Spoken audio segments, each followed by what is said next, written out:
And this week we taped really late, like at 9 at night, which was Friday, but I think it took through yesterday to get the thing done because he decided he wanted to play a Dick Goddard interview we had from 2012 on top of the 2 I already put there. So you got to put that together and get everything to fit in 2 1-hour blocks. Is Dick Goddard still alive? Is he still kicking? No, Dick Goddard died. Oh, okay. You guys don't know him. He's a big weatherman in Cleveland. We all grew up with him. Yeah. Hey, Eric. Hi. How's everybody? So far, so good. We're just waiting for Mel. I heard you were rehearsing and took a break. Yeah, we had good rehearsal. Good. What else we got up tonight? So we're going to work on that. Ange, what about you? What are you working on tonight? The French actress and yes. And with Mel, Oh, good. All right, and I want to do the Paul Vogel, how I learned to drive. Okay, good. Piece. We'll get that in. Sin, what about you? Well, I got John and Vasily for the shadow box scene, and I'm working on right over my head. Come back to the 5 and dime. Good. So you put some more work in on that this week. That's good. Good. Yeah, Vasily, what about you? The same thing. Same thing. Okay, good. And I'm starting thinking about something else for the next time, so I haven't decided yet. But okay, maybe something the oldest. Maybe something what? The old monologues I did before. Oh, good. Yeah. Well, you got a lot now. I mean, you've got quite a vocabulary of monologues. That's great. Yeah, I have to go back and just to. It's good to go back them. and retouch some that you haven't had in a while. It's good to do that. Great. And we all got the dining room. Yeah. Cindy sent that to all of you, right? Have you all had a chance to read it? Yep. I didn't get a chance because my computer is kind of screwy, so I'm going to have to go. When I get back to work, I'm going to be able to straighten it out. I can't do it on this computer. Okay. Vasily mine came in the mail too, and Vasily, he scanned ours as well, so he might just be able to send you that. Do you want to send that too? Can you send that to me? I can send it. I scanned it each page separately, so I put it in PDF format. Okay, all right, that might be better because I couldn't somehow. It won't do it There's on. no way to sorry, Ange. a quarter of a. No, I tried everything. Yeah, that's because I Sorry. to do that. Yeah. No, it's not your fault. I really appreciated it. Are you kidding? Yeah, thank you, Cindy. Yeah, that's great. So just read it by next week, and we'll start to play around with it a little bit next week if you all want to. Yeah. Because it looks like we're kind of clearing a few slates tonight. So, I mean, it looks like everything has been worked really well that we're working on tonight. So we'll go over that, and then we'll take a shot at that, and you guys can take a dive into anything new that you want to add for next week other than the dining room.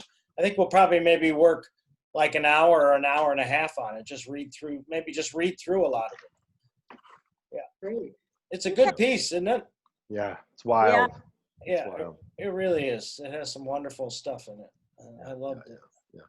I just want to tell you, besides the 2 scenes, I also have the boss Finley again too. Oh, good. All right, good. I'm glad. All right, so where the hell is Mel? Yeah. Well, we rehearsed a couple times and this morning, so I don't know. She's going to be here. Okay. Exhausted from all rehearsal. Yeah, right. Yeah, you guys rehearsed today sometime? Yep, and during the week. Okay, cool. We did it this morning. All right. Well, let's get started. She'll get here when she gets here, I guess. Let's start out with Vasily. Hi, Mel. We're waiting for you. Okay, we'll see you soon. Is she coming aboard? She'll be here soon. She apologized. She'll be here soon. Okay. Well, should we wait for her, or I wonder what? Did it sound like soon, right away, or soon? It didn't sound like immediately. No. Okay. All right. I'm just I should be fine with the lines. So Oh, that's great. Just in case it's on the side, letting you know. You mean just in case you don't have the lines? if I, You thought you'd tell us that you had the lines, just in case you don't? it's on the Mr. side. I have to look aspirational. down. Okay, good. Speaking. Do you want somebody on book? Because you got somebody in the next room there if you needed somebody on book. It's okay. Okay, all right.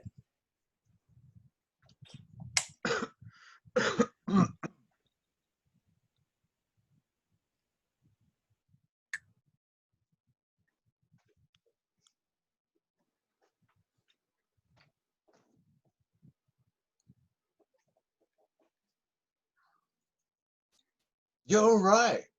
Absolutely. It's all your fault. Let me tell you something, Alfred Eld. Something fundamental. They will kill you. They will kill you. I've known it from the very beginning. And you have known it too for a long time. Even if no one else in Galen wants to admit it. The temptation is too great and our poverty is too wretched. And let me tell you something else, and I shall take part in it. I can feel myself slowly becoming a murderer. There is a huge fundraising deadline coming up for Senate Democrats, and they need your help. I can feel myself slowly becoming a murderer. Well, let's hold off. Okay. Yeah, it's Who's got the news? Sorry. The thing went off. Sorry. I'm so sorry. The thing went off. Hi, Mel. Hi, Yep. Mel. You got your mute. You got your mute on, darling. There you Now go. I've got it off. Now I have it Hi, off. Mel. Sorry. I'm sorry, everyone, for being late. Well, we were just, curious. We were waiting to start for you, so there Yeah, you I go. know. Sorry. Sorry. That's all right. Actually got into the Equus monologue and I didn't realize it was Oh, well, had gone over. Sorry. that's a really good reason. Boy, go to the head of the class. I mean, use a really suck up to the teacher excuse. That's just. And I also think you're very handsome. I think you're very handsome, Bill. Oh, thank you. Thank you. Well, you can come late anytime you want, Mel. All right, so we were in the middle of Seeley's monologue when you joined us, but really what stopped it was John's news broadcast. I almost said nude broadcast. But that would stop everything, I got to tell you. All right, here we go. All right, start it again. All right. So let me go back for just a second. What's the very first line, Vasily? You're right. Absolutely. It's all your fault. Right. And you 100% agree with that, right? I mean, so it's like he says it's all my fault, and you've got to, your first instinct has got to be to even heighten that. Like, you're right. You're fucking right. It is you. In other words, you've got to accept that even more powerfully than you are in the beginning, right? Mm-hmm. It's not being afraid to blame him. I mean, really, you have no editor, so you're telling the complete truth. That's the great thing about this monologue. Mm-hmm. It's completely truthful. Okay, here we go. Let's give it another shot.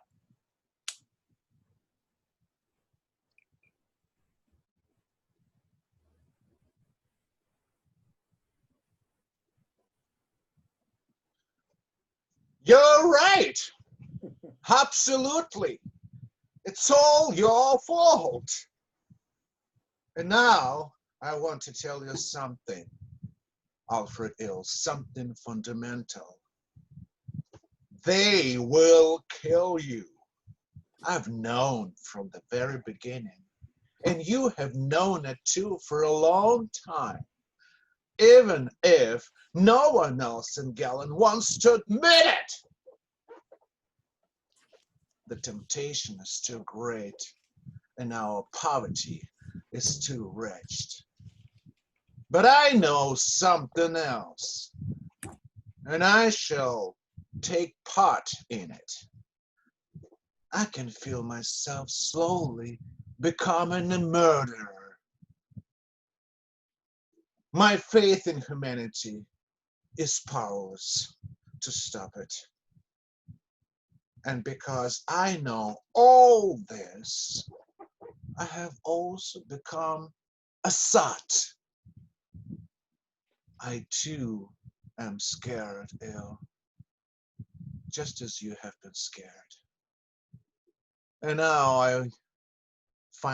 I know that one day an old lady will come for us too. And then what happened to you will also happen to us. But soon, perhaps in 2 hours, I shall have lost my knowledge.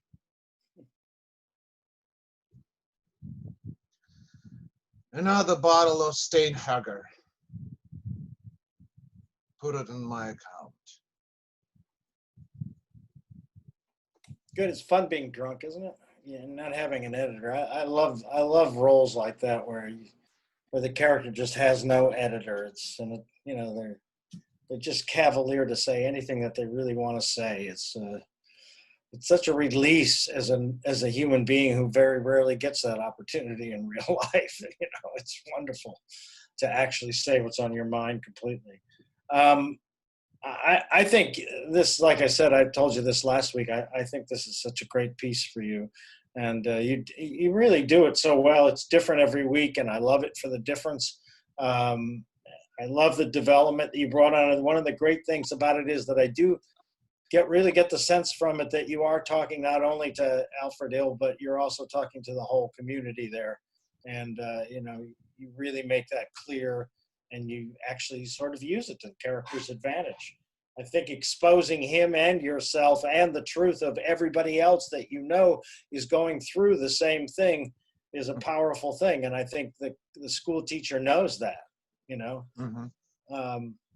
There's a line in there that says, "I'll tell you," or "Let me tell you something." What is that line? But I know something else. I shall take part in it. Yeah. I can feel myself slowly becoming a murderer. My faith in him. I think it's sooner than that. It's "I'll tell you what." Go from the beginning real quick. And now I want to tell you something. Yeah, there you go. Okay, so I think you have to relate that to the moment before you begin to speak in the monologue.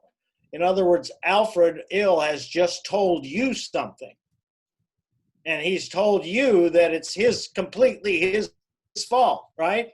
Right. So you have to bring that experience into how you're saying, well, now I'll tell you something. You told all of us something. All right. Now, so that experience or the sense and the feeling of that experience is there. Does that make sense? Uh-huh. Okay, cool. And I would like to see if you make the decision.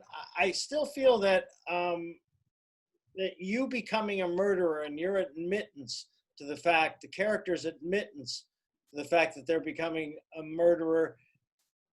What I'm feeling from that moment from you is that that you're trying to scare me with that, as opposed to you actually being surprised, knowing yourself as well as you know yourself, that you're becoming a murderer. I would think that probably the last thing in the world, a really good school teacher, and I think you were a good school teacher and are a good school teacher, the very last thing in the world that they would suspect of themselves is to be a murderer, is to kill, because your whole life is about nurturing people and helping people, and so I would love to see you. I don't disbelieve what you're doing, Vasily. I just think that it would make a more powerful statement if, in fact, even the character was surprised at themselves that this is a self-discovery. Yeah, that it's a self-discovery, and that like a self-reflection. At the moment, I'm just realizing actually I'm becoming a self-murderer. Yeah, exactly, exactly, and that you would never suspect that of yourself. Right. Mm-hmm. Right. And that's the only two things that I can pick up that would make it even remotely better than it already is. I think it's a terrific piece.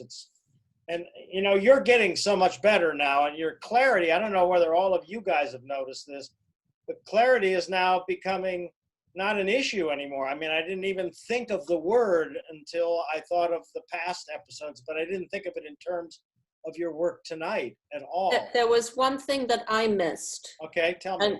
and poverty is too something. It sounded like wretched. Wretched. Wretched. The temptation is too great in our poverty is too wretched. Wretched. Wretched. It's- Wretched. It must be wretched. Oh, wretched. You see, I didn't know the right Oh, pronunciation. wretched. Wretched. Wretched. Oh, okay. Thank you. Yes, Got I it. discovered it. It's a Shakespeare thing. He just can't keep his head out of anything. Oh my God.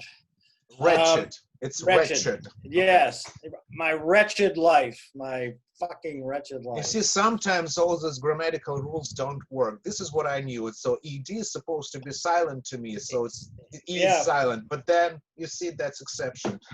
Yeah. Well, they say English is really a screwed up language to work or to learn, and I have to agree with them because it's the only language I can speak, and I still can't get it right. But stick with me and I'll teach you.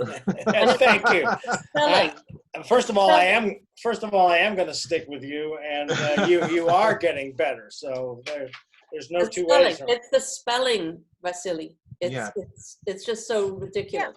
you know? I know, I've noticed, but you know, I always laugh English. I mean, since I was a kid, so. All right, I want you to try it all one more time, all right? And be surprised at yourself and bring in the history when you tell him something. Okay, here we go. Okay, you're right. Absolutely. It's all your fault. And now I want to tell you something, Alfred Ill, something fundamental. They will kill you. I've known it from the very beginning. And you have known it too for a long time. Even if no one else in Galen wants to admit it. The temptation is too great. And our poverty is too wretched. But I know something else. And I shall take part in it. I can feel myself slowly becoming a murderer. My faith in humanity is powerless to stop it. And because I know all this, I have also become a sot. I too am scared, Ill, just as you have been scared. And finally, I know that one day an old lady will come for us too. And when what happened to you will also happen to us. But soon, perhaps in 2 hours, I shall have lost my knowledge. Another bottle of Steinhager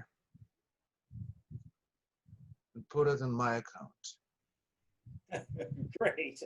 And how you made that earpiece fall out at just the right moment. That was I never would have thought to pop my earpiece there. I but didn't plan it. That was an accident. I know, but what was so great about it is, you know, you do exactly what I wanted you to do in any situation like that, is that you actually completely accepted it and created from that point. You know, that's what was so great about that moment. And that's what's so great for me is watching moments that surprise you, because then I can really see the heart of where your creative force is coming from. And it's terrific, really, really nice. And the emphasis just needs to be a little more on you. Well, I'll tell you something, Alfred. You know, a little more on you, and then you have that full meaning of that. I think it's. And what did I say? And what emphasis I did? I just. Well, you said, and I'll tell you. I'll tell you. It wasn't like you've just told me something. All right, now I'm going to tell you something. You know. Oh, Yeah. Yeah, Right. and now I want to tell you something. Yes, exactly. Got it. That's exactly the specific English meaning of that. As And, if like there is a sense of turn, that was your turn, now it's my turn now. Absolutely. Got it. Absolutely. And, I think that choice that I sort of encouraged you to go on, the surprise, really worked well. And I think it must have come from, although I never really heard this specifically until I heard you say that other line in that with the right impulse, was even my faith in humanity. What is it? What is the line? My faith in humanity is powerless to stop it. Yeah. So he believes that he has great faith in humanity and the positive nature of humanity. And that's the reinforcement. I was just like, this thing is happening to me, and even my own faith is unable to stop. Yeah, it's much more of a surprise that it's actually happening to him. Right. It works much better. Great. Absolutely great. Anybody else have any comments about it? You've all seen the progress of it. So it's. I thought it was wonderful. The progression was just amazing. Great. So organic, Vasily. It just fits you like a glove, and you are connected to every moment. There's no fooling there. You are completely lost in that sort of a haze of the drunk trying to articulate himself without an editor. It's a great piece. Congratulations. Believe me, I've seen so many drunkards. Well, yeah, you can see them and you can try, and I think that's the hardest thing to do, is to try to be a drunk by watching somebody else from the outside. I think drunk is something that you clearly have to feel from the inside. I think it's something you clearly have to give yourself and then survive the lines through it. I mean, that's what's so nice about being drunk, is that what's happening to you emotionally that you have no control over is a condition brought on by a mood-altering substance, Mhm. And if you can fall into that mood-altering substance, that somehow to me seems a little easier, It's like, oh yeah, okay, I can do it, But I'm just giving myself that freedom, and talking through it is such a joy. And I just want to share something that, I think I told you that last time, that, playing kind of a dark, drunkard person, it's a quite challenge for me. Because in my experience, when I get drunk, I get very kind of funny and goofy, very funny. Yeah. I cannot take, I don't control myself in that case. Rarely, very rarely, I can get very sad, but I wouldn't even remember myself. So when I get to that particular kind of a sense, when sadness and anger or whatever, wretched, so it's not easy for me. It's a huge challenge, because I really have to dig my, past experience, if I ever experienced something before. Yeah. It wasn't easy to do it, honestly. Really? Well, Mhm. you've made it look easy, and that's the important thing. And when you get drunk, isn't there a point in your drunk where you just don't give a shit whether you tell the truth or not? That's somewhere between the silly and the serious, somewhere in that transition. There's a point where, at least from my experience, I'm not I don't drink a lot of alcohol, but it's not important from what I've observed. Yeah. I think I get too much seductive. Yeah. Seductive. Oh, wow. Okay. So John's just heading to the kitchen right now to get the booze. And then I just tell him to come back to me when you're sober. Oh yeah, I'm sure. You're probably the one who gets him drunk. Give me a break. and I'm by the way drinking just milk, nothing else. No, when he's ready to be romantic, I want him to be totally clear about what he's doing. I see. All right. Well, anyway, excellent job, and I'm sorry you never feel that that great freedom. There's a point in most alcoholics where they just before they get angry or whatever they do when they're alcoholics. So many people have so many different reactions. I've had really some incredible experiences with alcoholics as actors, and who have deceived you, who don't tell you the truth, who who you know, never going to have another drink again and come to rehearsal that way and do anyhow, and having to fire people at the day before we go into previews because he comes in the night before. They just can't. It's just a horrible thing. They just can't help it. They just get in their own way, and there's such a sadness to it, and there's a sadness to this whole town. This guy, but I don't think he's an alcoholic. I think he's just learning how to drink. Mm-hmm. You know, he says, I've become a sot. It's not like he had experience at it before. I think he was. It's a circumstantial, because the circumstances brought him to that point. Yes. That would be a very easy way for him to get away with all these problems he's been experiencing. Yeah. Actually, an escape. Yeah. I can say without exception, every alcoholic I've met could be just horribly mean. Mm-hmm. At a certain point in their process. There was never an exception to that in my experience. There's a wonderful joke of whatever, I can't remember Barrymore's first name. Lionel Barrymore? John? Lionel, is that who it is? Anyway. Lionel's the old one, John's the younger one. Whoever was the drunk, or maybe they were both drunk. It really doesn't matter. John was the drunk. Okay, so they're on tour, which also doesn't really matter, but they go up. He goes up because he's drunk and he can't remember his line. So, but they have a prompter because they know that he's always going up. And so she's getting louder and louder and louder. Would you like some tea? Would you like some tea? And eventually John says, we know the line. Who says it? Who says it? Yeah, we know the line. Who says it? You drunken sot. Really? Okay. All right. Good. Let's go to Cindy. Let's go to Cindy doing her not your solo piece. I'll come back to the five and dime. Yeah, let's do that. Let's get you warmed up that way, and then we'll go from there. Okay. All right.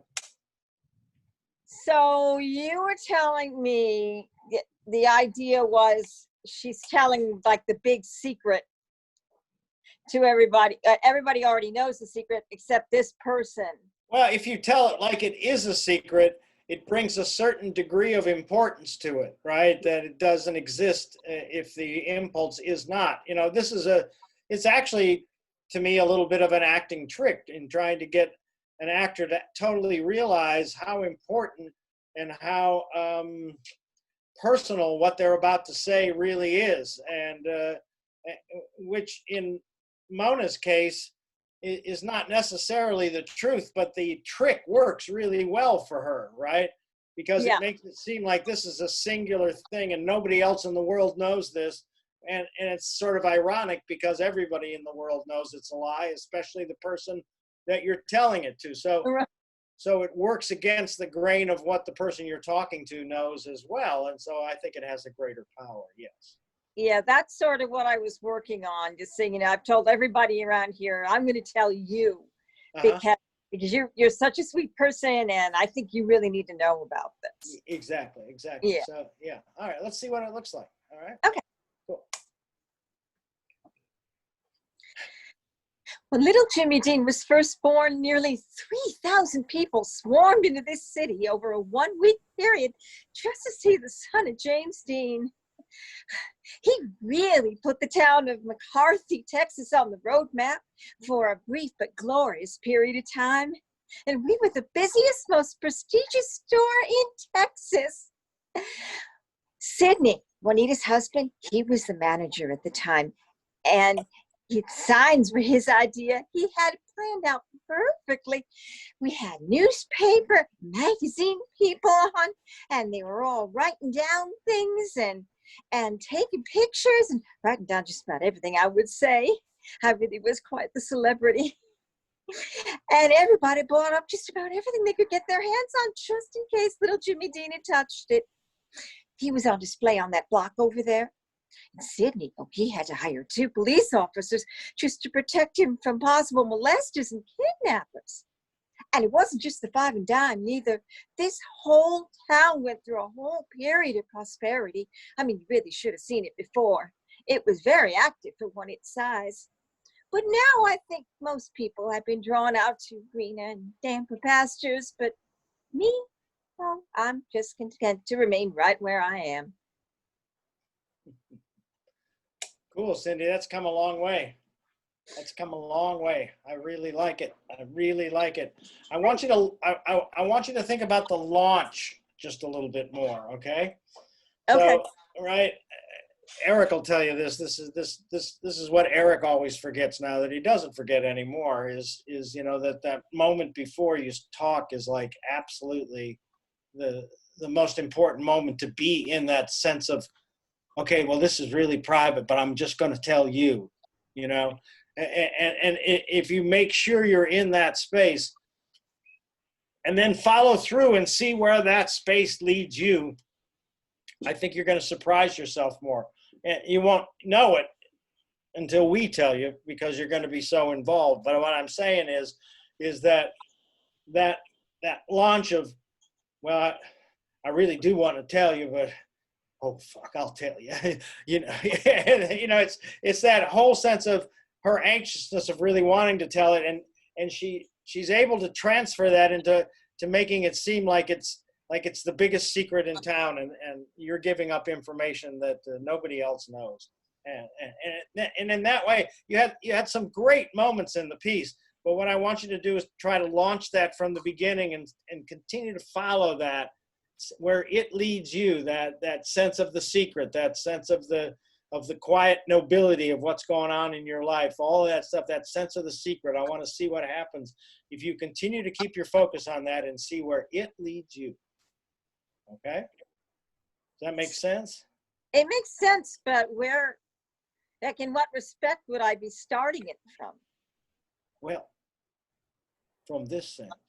You know, it's just like, okay, nobody else knows this. You know, it's like, so more yeah, quietly. yeah, absolutely. You know, it's there's a little excitement there, and I'm just not going to tell anybody but you.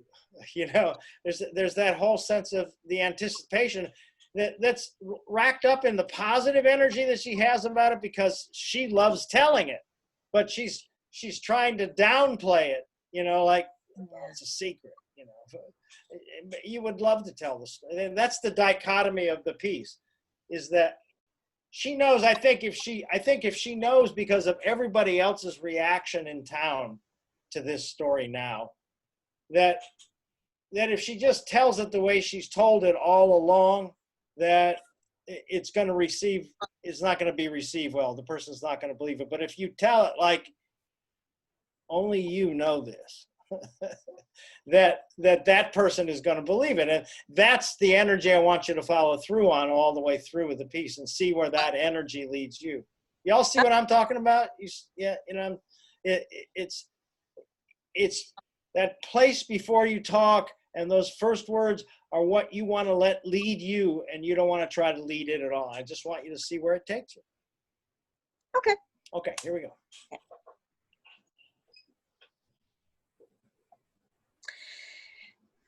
When little Jimmy Dean was first born, nearly 3,000 people swarmed into town over a 1-week period just to see the son of James Dean.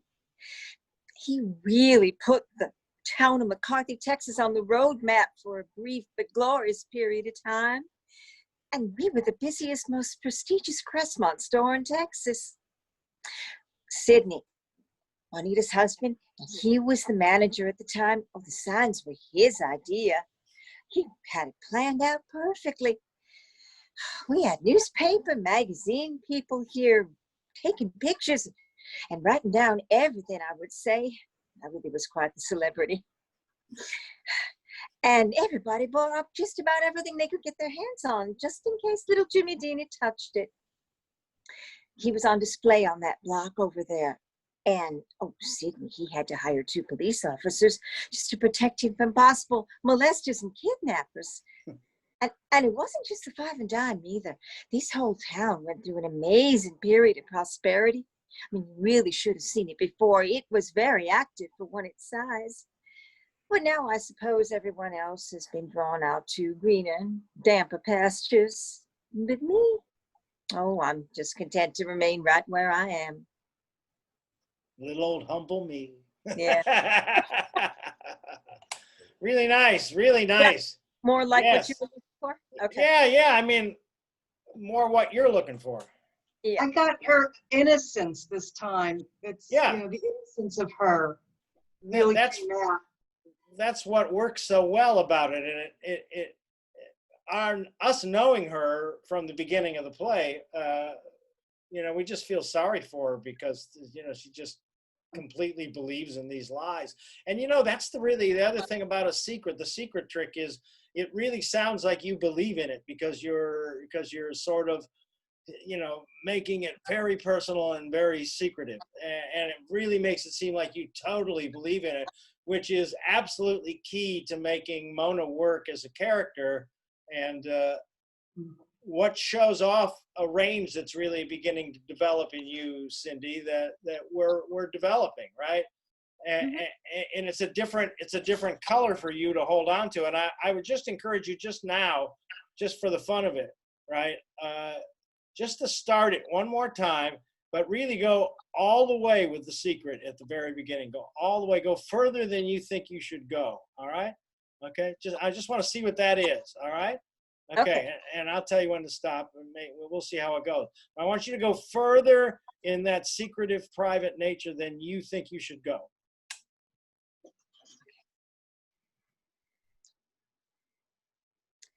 When little Jimmy Dean was first born, nearly 3,000 people swarmed into this town over a 1-week period just to see the son of James Dean. He really put the town of McCarthy, Texas on the road map for a brief but glorious period of time. And we were the busiest, most prestigious store in all of Texas. Cool. Great start. Good. Start it again. Go further. Go. In what respect further? In the secret. Okay. Even if it has to be really fucking quiet. I don't give a shit. Okay. Okay. Just go all the way with the secret. I just want to see where that takes you. Okay. Right. When little Jimmy Dean was first born, nearly 3,000 people swarmed into town over a 1-week period just to see the son of James Dean. He really put the town of McCarthy, Texas on the road map for a brief but glorious period of time. We were the busiest, most prestigious Crestmont store in all of Texas. Sidney, Juanita's husband, he was the manager at the time. Of the signs were his idea. He had it planned out perfectly. We had newspaper, magazine people here, and they were all taking pictures and writing down just about everything, I would say. I really was quite the celebrity. And everyone bought up everything they could get their hands on, just in case little Jimmy Dean had touched it. He was on display on that block over there. And Sidney, he had to hire 2 police officers to protect him from possible kidnappers and molesters. And it wasn't just the 5 and dime either. This whole town went through this amazing period of posterity. I mean, you really should have seen it. It was very active for one its size. Well, now I suppose most people have been drawn to greener and damper pastures, but me, I'm just content to remain right where I am. Oh, fuck, Cindy. Oh, fuck. That was so good. I had to use the fuck word there.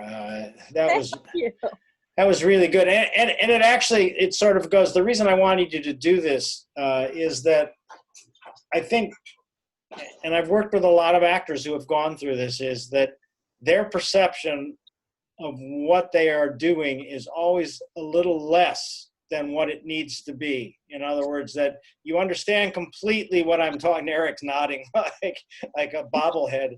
That you understand completely what I'm talking about, but you're just afraid to go too far. And so there's a little piece of it that you hold back for yourself for some reason that makes most of the things that you do sound alike. But that if you make that decision to go a little further, you, Cindy, have to understand what you're doing and go a step further, and always push yourself to go a step further, because your natural instinct is to understand it and take a little step back.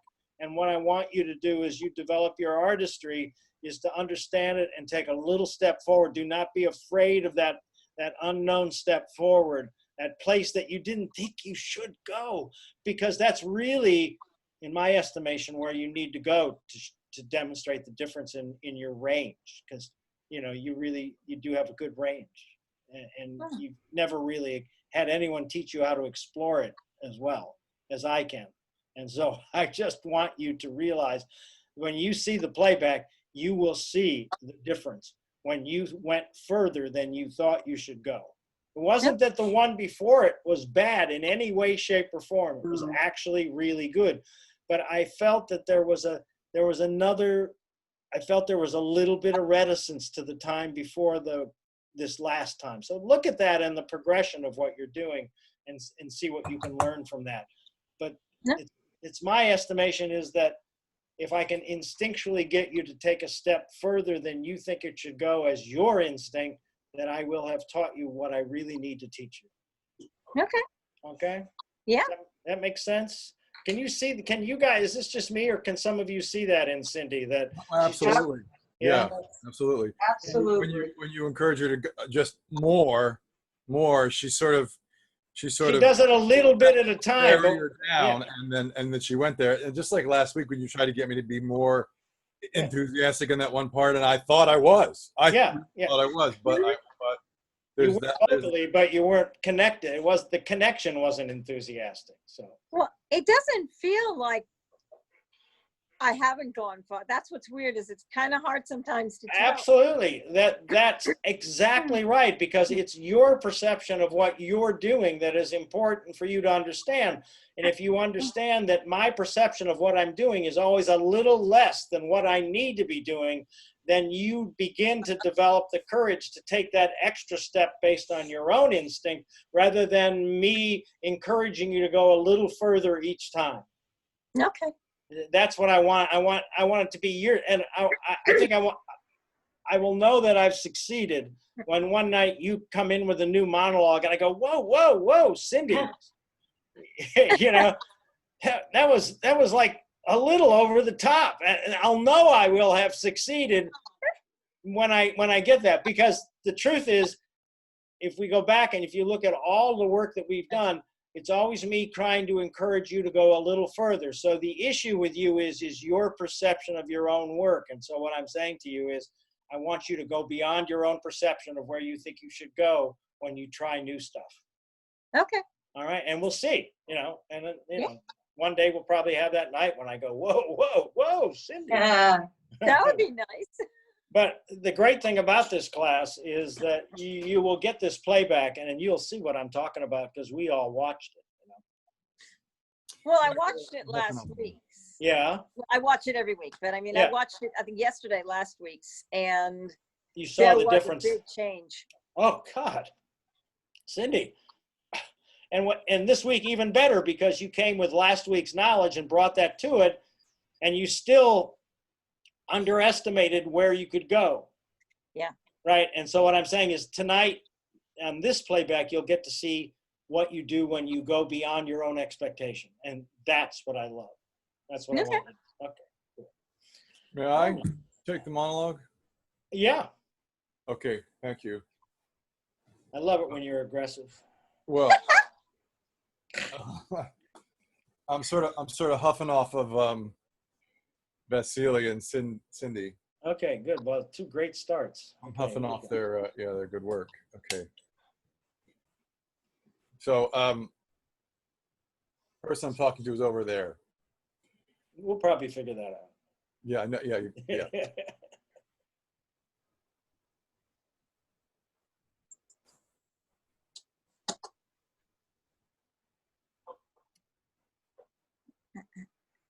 Are you seeing another man? Are you in love with someone else? A little bit you're scared. Your mother and grandparents have filled your mind with all kinds of nonsense about men.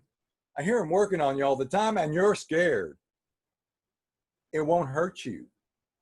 If the man you go to bed with really loves you, and I have loved you since the day I held you in my hand, I think everybody just got you frightened to death about something that's just like breathing. A little bit, listen. Open your eyes and look at me. Come on, open your eyes, honey. All right, just listen then. A little bit, I'm going to ask you just this once. Of your own free will, lie down on the bed with me. Our clothes on. Just lie down with me, nothing else. And before you say anything else, I want to get the chance to hold you. Because sometimes the body knows things the mind isn't listening to. And after I've held you, I want you to tell me what you feel.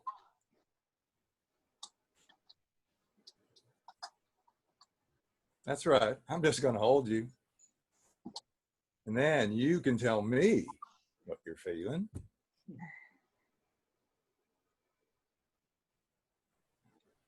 Wow. Woo. Give me the creeps. Yeah. Wow. Eric, that's really a stunning reversal from last week and what you've taken, what you learned last week and bringing it to light this week. Okay, it's really good. Woo. I mean, you did. You convinced me. You know what I mean? That you were my best friend. I want you to try it one more time. This is where the camera. You're looking right into the camera right now, aren't you? No, I'm looking at you. You're not really right. Yeah, there's the Okay. camera. There's the camera. All right, There's good. yeah. So I want you to do it this time. And I just, camera. again, this is what I want to show you guys is how much a position can change the meaning of what's going on. I want you to put it just a little, you're right in the camera right now? Yeah. Go right into the camera, right? Yeah. Good. Look at That's great. Okay, so here's the illusion, right? The illusion is that this person is in a stronger position than you are. And so we're going to change it, and we're going to actually put the person he's talking to in the weaker position. Before, it would almost look like she was taller than you and you were looking off at her. And I want it to be just so you're slightly looking down. I want to see how much that changes the meaning and the power of what you're doing. Which is why when you guys do auditions on videotape, whenever this fucking art form comes back into the world, that you will, when you're making the audition tape, understand the power of the angle of the camera for what you're trying to say with the piece. So, right there. Right there. She's sitting right there. Looks like you're looking at her down in a bed, doesn't it? Everybody, look at him. Mm-hmm. It looks Yeah. like you're looking at her laying down on the edge of a bed, right? Okay, Yeah. I'm actually looking right at the camera right now. Okay, And that's good. that's Yeah, and working? realize that that's where she is. Right. And you don't always have to, spot on it, but that's where she is. When you go to her, when you make a direct connection, when this character wants to make a direct eye contact connection, that's Okay. where it is. Okay? Okay. Let me see what happens. All right, here we go. Same thing. Put yourself in the same place.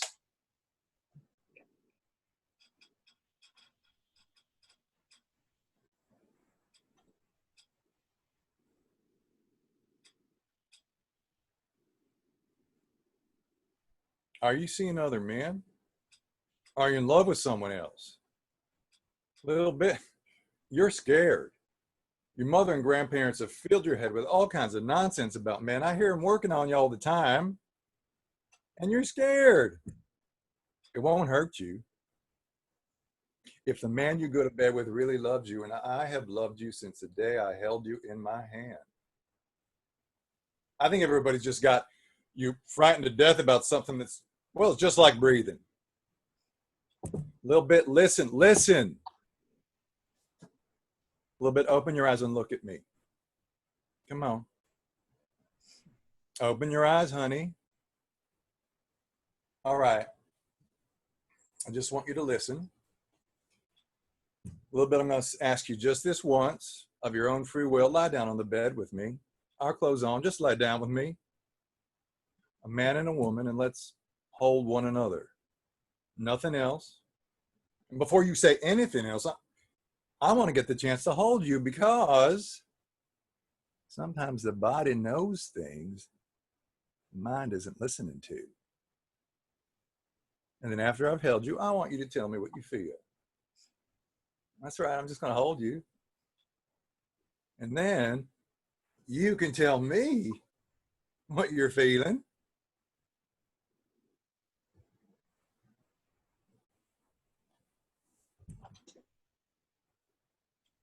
Woo! Woo! Woo! Did you see the difference that little bit of a camera angle made? Yes, yes. Creepy, really, really creepy. Yeah, yeah. Yeah. But It really creep, felt like Very she creepy. was a victim. Yeah, yeah, you really Yeah. felt like she was in the room, you know? Yeah. And you felt like she was in the room the other place before, but she had the power because he was looking almost up at her. Right. He oughtn't be begging. He oughtn't be begging. Right. Oh, absolutely not. He ought to be in control. Actually, you know, as I continue to try to write this movie about my particular abuse, and I try to figure out what the opening image should be.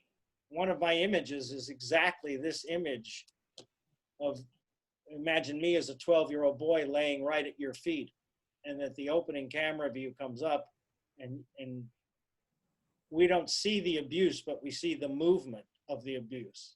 And that's the opening pic. You know what I mean? It's the power of that. It's the power of that that really adds the creep to it. You know, it's really, and Eric, it was so good. You've been working really hard the last couple of weeks on yourself, I think. And your initial reinterpretation of what I was trying to coach you toward yesterday was better than last week, was better than what I imagined you could do. And you really worked on it. And I just want to praise you so much that I think Thank you. It's a scary piece, and it's a really good, and it's a brave piece to do as an actor. I really, really like it. I really like it. I wish I could give you some more negative feedback, but I really thought it worked. You know, what can I say? Well, I feel like, you were talking to Cindy about in terms of range. I feel like there could be more range in there. Yeah. And I'd like to try it maybe one more time just to see if I really let the launch take me. Okay. Where it goes in terms, but hanging on to the absolute certainty that we are best friends, and I can tell you anything. That's right. You can tell me. You can tell me absolutely anything. We have been best friends since the day you were born. When he said, "Since I held you in my hand," he held her in moments after she was born. That's how long he's been in love with her. Right. He's been in love with that little bit for a long time. Yeah. Yeah, he has. So if I may, just to see if other things might creep in. Sure. Other things will always creep in. Yeah. But again, the way that you get what you want, or have a shot to get what you want, is to make it seem like it's absolutely normal. It's absolutely normal for you to be feeling these things, and I'm here to help you through them. And I'm Right. Yeah. That shit. That's great. Based on the fact that he loves her and sees nothing wrong with that love, with that powerful love. Right. Okay. He believes that he's helping her. Yeah. It's not gonna. It won't hurt. John's sitting there shaking his head. I know you going in disbelief, knowing that that's the truth. That's the truth of an abuser. That's the truth. Is it won't hurt you. It's not gonna hurt you. I would never hurt you. This hurts you. I'll just stop. If this hurts, I'll just stop, because I'm your best friend. And I've loved you since the day I held you in my hand. That's it.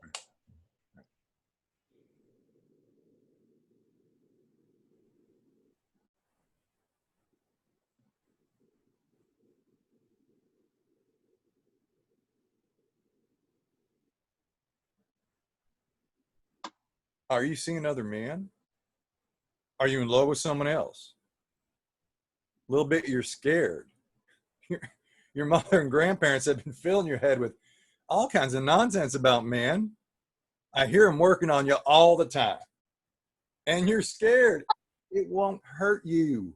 If the man you go to bed with really loves you. And I've loved you since the day I held you in my hand. I think everybody's just gotten you frightened to death about something that's just like breathing. Little bit listen.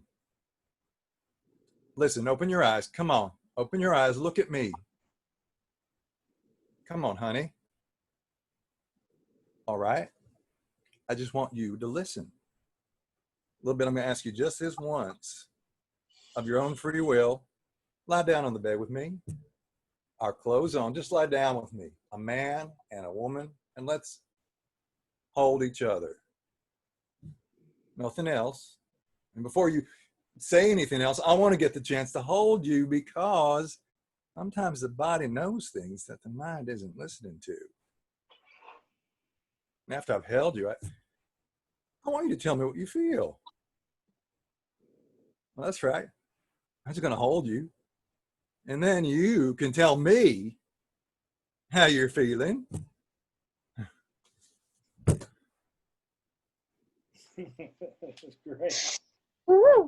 Great. Great, Eric. Really nice. Great stuff. What it won't hurt you. What is that? What is that line? It won't hurt you. It won't hurt you. What's the line before? What's the line before? Your mother and grandparents have filled your head with all kinds of nonsense about men. I hear them working on you all the time, and you're scared. It won't hurt you. Yeah. That's what I want you to do. And you're scared. Now hang on to that energy after you're scared to get you to it won't hurt you. You can still take that pause, but right. I felt that there was just and you'll probably see it on the playback, there was just a little bit of a reset. And I don't want, you know me and resets. I don't like it. Yeah. I want you to hold on to that, because I think you're in exactly the right place. Yeah. Your mother and grandparents have filled your mind with all kinds of nonsense about men. I hear them working on you all the time, and you're scared. It won't hurt you. Yeah, bingo. Yeah, and however that comes on, you held that energy, and it'll always be truthful. Yeah, great. And I have to tell you, Eric, that I was kind of leaning forward listening. Yeah. And halfway through, I had to go and sit back in my seat. I couldn't be close to you. That's how effective it was. That's how effective it was. It's just I can't be close. Yep. Yeah, I took a shot at, when I thought of this for you, and then I went, no, I really want to see him do this. And I'm just so impressed at how you're able to go all the way with it, because, knowing what's all behind it, it's, and I know what a sensitive guy you are. And I just thought you really, really handled it well. Congratulations. Thanks. Yep. I mean, it's necessary for that character to be how he is to tell her story. Yeah. Right. It's absolutely, you need, I don't know that we can black and white, he's the villain, but you need a villain to set off the hero. Right. So and you really need a villain to be sincere. And you need a villain who thinks that he's the hero. Yes, exactly. Yeah. I mean, that is the key. Absolutely the key. I told Eric this story, that this guy who abused me later in his life called me up and said, listen, I'm having my biography written, because he was a semi-famous guy. He raised all the money for Clinton to be president and stuff like that. So he had it. And he called me up and he said, listen, I have my biography written, and I want the writer to call you. Fuck. I said, really, Bob? I said, you really want the word pedophile in your biography? Is that really what you want? And he goes, well, I mean, we worked together for many years, and, I took you and you didn't know anything. And, and I said to him, whoa, Bob, wait. Do you think you're some sort of benevolent giver in my life? You think you helped me? He had no clue. He thought he was the greatest guy in the world. That everything that I gave him was certainly equal trade for all the love that he put into me. More than equal. I know Mel's sitting there stunned, but it's absolutely the truth. I mean, you can't believe it. Just like when you watch Trump, you just sit there and you can't believe that's another human being. But I was talking to Terry about this today. It's when you're going on with your life, like the world bothers you in certain places, but you're going on with your life and you're interacting with people and life goes. But when you've been forced to sit here for 5 months and there is none of that activity, so that the activity now is taking in everything, that only the few things that can be delivered to you, unfortunately, through the television screen. It affects you emotionally in a completely different way, because there's no outlet to that, you know, and those things have got to change you, you know, and that change has got to be something that you sort of have to embrace. You know, I don't want to go too long in this, but I used to see psychics, and the psychics always tell you that you choose your parents in the life before you come to life, that you make a choice of your parents because there are certain issues that you want to work through, and these set of parents can give you those issues. And I also believe that you choose the time that you come back, and that the thought is that I specifically chose this particular thing to live through, this thing that we're going through now, which is completely unique to my 71 years on this planet. So there's a complete difference of importance to this, and that one of the ways that I'm able to deal with it is that knowing that I made that choice myself. So what's on the other side of that is much more curious to me now, because I sort of have an awareness that I put myself in this position to begin with. It's crazy. Yeah, anyway, but it's all that sense of belief. Yeah, John? No, I just wanted to say, you know, and I know because we're all especially sensitive to what's happening and everything Trump says, and Sure. and all the Trump supporters say, you know, when in his monologue, in Eric's monologue, when he says, "Oh, you know, everybody else is just trying to put fear into you." Yes, yes. You know, I'm like, oh my, it's the same. It's like the same manipulation. It's like, you know, yeah, these people are just trying to frighten you. Don't listen to what they're saying. It's like, yeah, I'm your best friend. Right. Yeah, really. Don't go with them. I mean, I'm your best friend. Yeah, there's another line too. I can't remember what it is. It's right in that same. It's all that same manipulation, though. It's just I know. Anyway, I think you were channeling some of that, but great work, Eric. Great work. Really.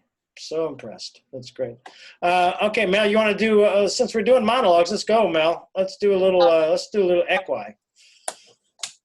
You're on mute, Mel, sweetie. There she goes. There we go. I just have to pull it up. Can I be a horse as you do your? No. Yeah, we'll all be the horses. Yes, you're the white stallion tonight, John. John. Jesus with the cross too. Yeah. Vasily, you're so lucky you live with the white stallion. Okay. Oh, good. His mute's on. I love that. That was perfect timing. We had none. I said, and he lives with a Russian one. Yes, there we go. All right, Mel, here we go. Anytime you're ready. Okay, so I'm going to just kind of play with it, see what happens. Might improv a little with it just to experiment. God, well, we hope so. Jesus Christ, do something unique with it, will you? Here we go.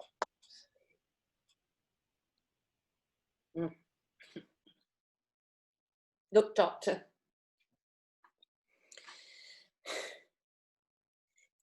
You don't have to live with this. Alan is just one patient here, one of many. He's my son. I lie awake every night thinking about it. And Frank is lying there next to me. I can hear him. We both lie there, neither of us sleeping at all. You come to us as if we're criminals. Well, let me tell you something. We're not.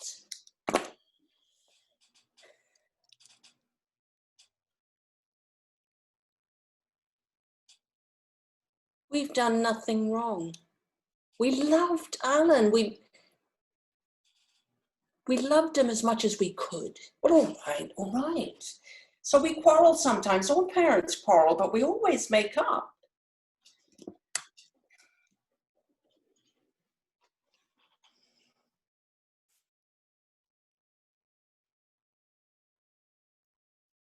Alan, Alan had love and care and treats and as much fun as any boy could have in this whole world. I know about loveless homes. I was a teacher. Our home was not loveless. I know about privacy too, not invading a child's privacy. All right, Frank may be a little at fault there. I mean, he digs into him a little bit much, but never to excess. He's not a bully. No, doctor, no. Whatever's happened has happened because of Alan. Alan is himself. I know, every soul is itself. If you added up everything that we have ever done to Alan since his first day on earth to this, no, you wouldn't find why he's done this terrible thing.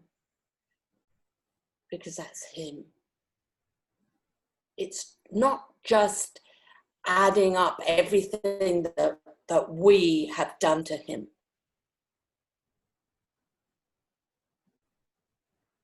Do you understand what I'm saying? I want you to understand what I'm saying, because I lie awake and awake, just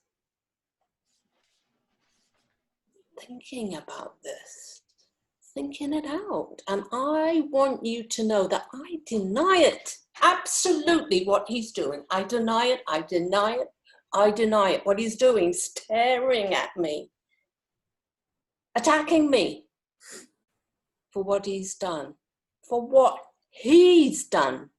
Not what I've done, for what he's done, for what he is. Do you understand me? I really, really, really need you to understand this. Look, you've got your words, I've got mine. All right, all right. You call it complex. Well, I suppose that's what you call it anyway. But if you knew God, no, don't give me that look. If you knew God the way I know God, then you would know about the devil. You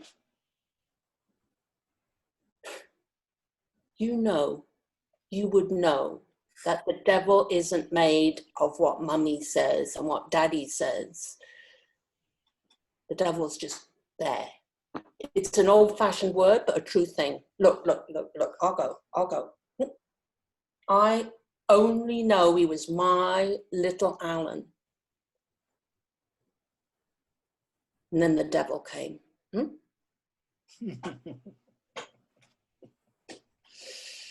God, Oh. great work, Mel. Great work, really.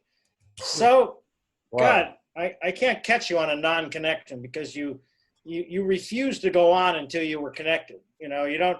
The rhythm of it is not quite right yet, but Of course, that's right. yeah. But what you refused to do was to go on anyway, unless you were not connected. And God, it was powerful at every point.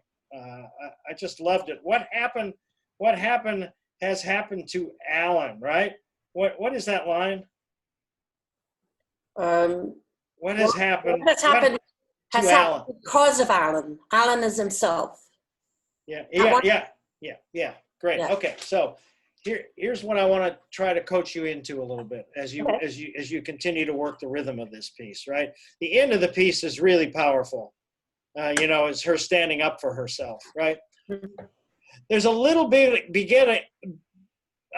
of the ending in the beginning. Yes. You know what I'm saying? Is, in other words, if you realize that he's coming to the I think she comes to the doctor's office, or she comes to the hospital. She's the one who's coming to the hospital. And she has, she just slapped Alan. She just hit him. Right. It hasn't been good. The brief visit that she had with him. Mm-hmm. So here's what this woman, who's a teacher, has imagined all this time is, and her son's been going to this hospital ever since the incident.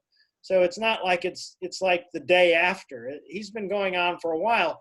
So what you're confident of is that the psychiatrist has been hearing that it's mommy's fault and it's daddy's fault, and it's mommy did this and mommy did this and mommy did this and daddy did this, and by the way, mommy did this.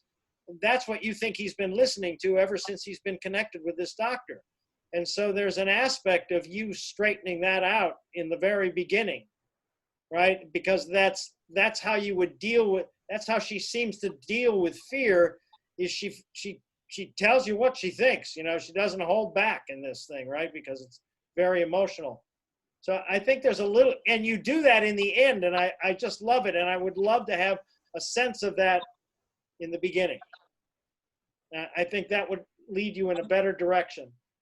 And then what's so great about that is what has happened to Alan has happened because of Alan.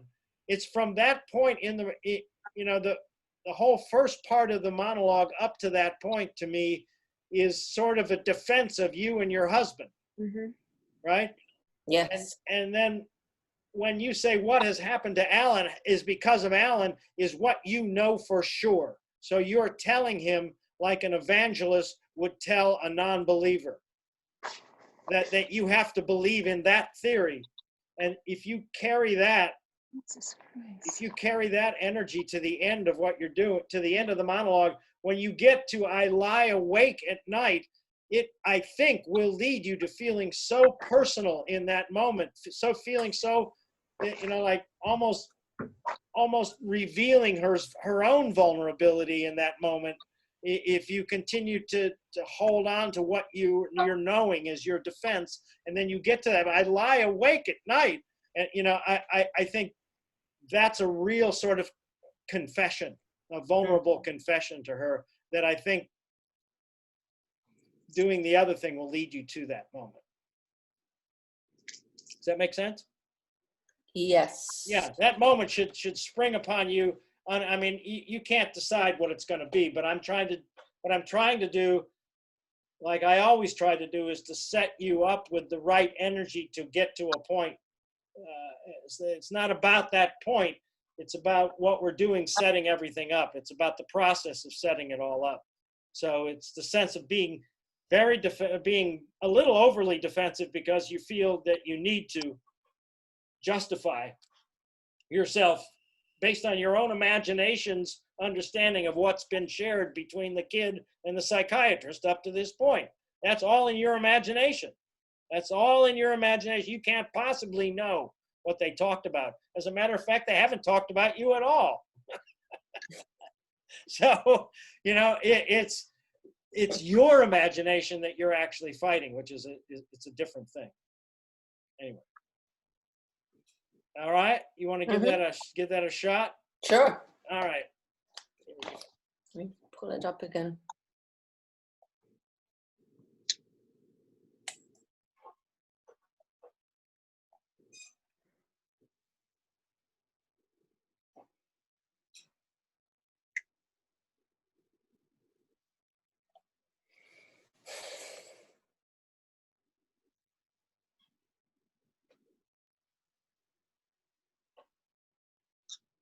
Look, doctor, you don't have to live with this.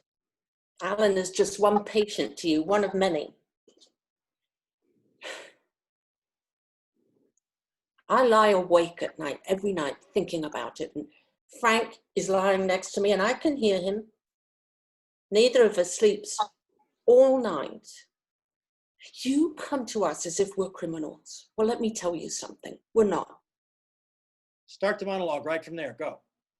Look, doctor, you don't have to live with this. Alan is one patient to you, one among many. But he's my son. I lie awake at night thinking about it. Frank lies there next to me. I can hear him. Neither of us sleep all night. You come to us as if we're criminals. Well, let me tell you something. We've done nothing wrong.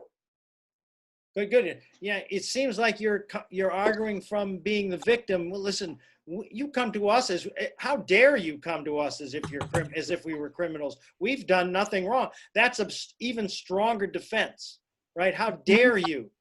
That's what you want, right? Yeah. I'm feeling that that's exactly what she's saying. How dare you judge that when I'm his mother? You Right. don't have any Right. right to judge that. How Good. dare you? So good. Yes. Try it again. Here we go. Look, doctor, you don't have to live with this. Alan is just one patient to you, one of many. He's my son. I lie awake every night thinking about this. And Frank lies there next to me. I can hear him. Neither of us sleeps all night. You come to us as if we're criminals. Well, let me tell you something, doctor. We're not.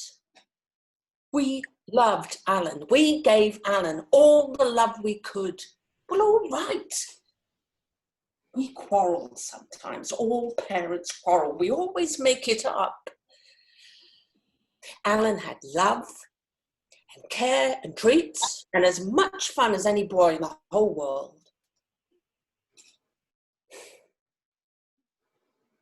I know about loveless homes. I was a teacher, and his home was not loveless. And I know about privacy as well. Invading a child's privacy? Well, all right. Frank, he's a little excessive. Maybe a little bit of fault there. He's somewhat excessive, but never, never, never too excess. He's not a bully. No, doctor. No, no. Whatever has happened is because of Alan. Alan is himself. Well, everyone is their own soul. Every soul is itself. If you added up everything we ever did to him from the day he was born until this, you would not find why he has done this terrible thing. Because that's him. Teach me, because that's him.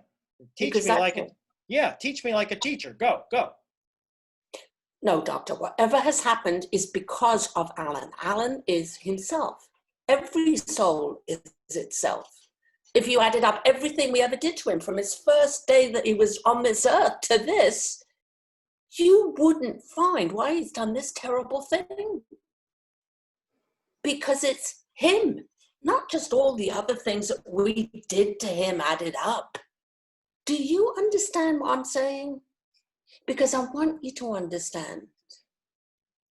I want you to understand.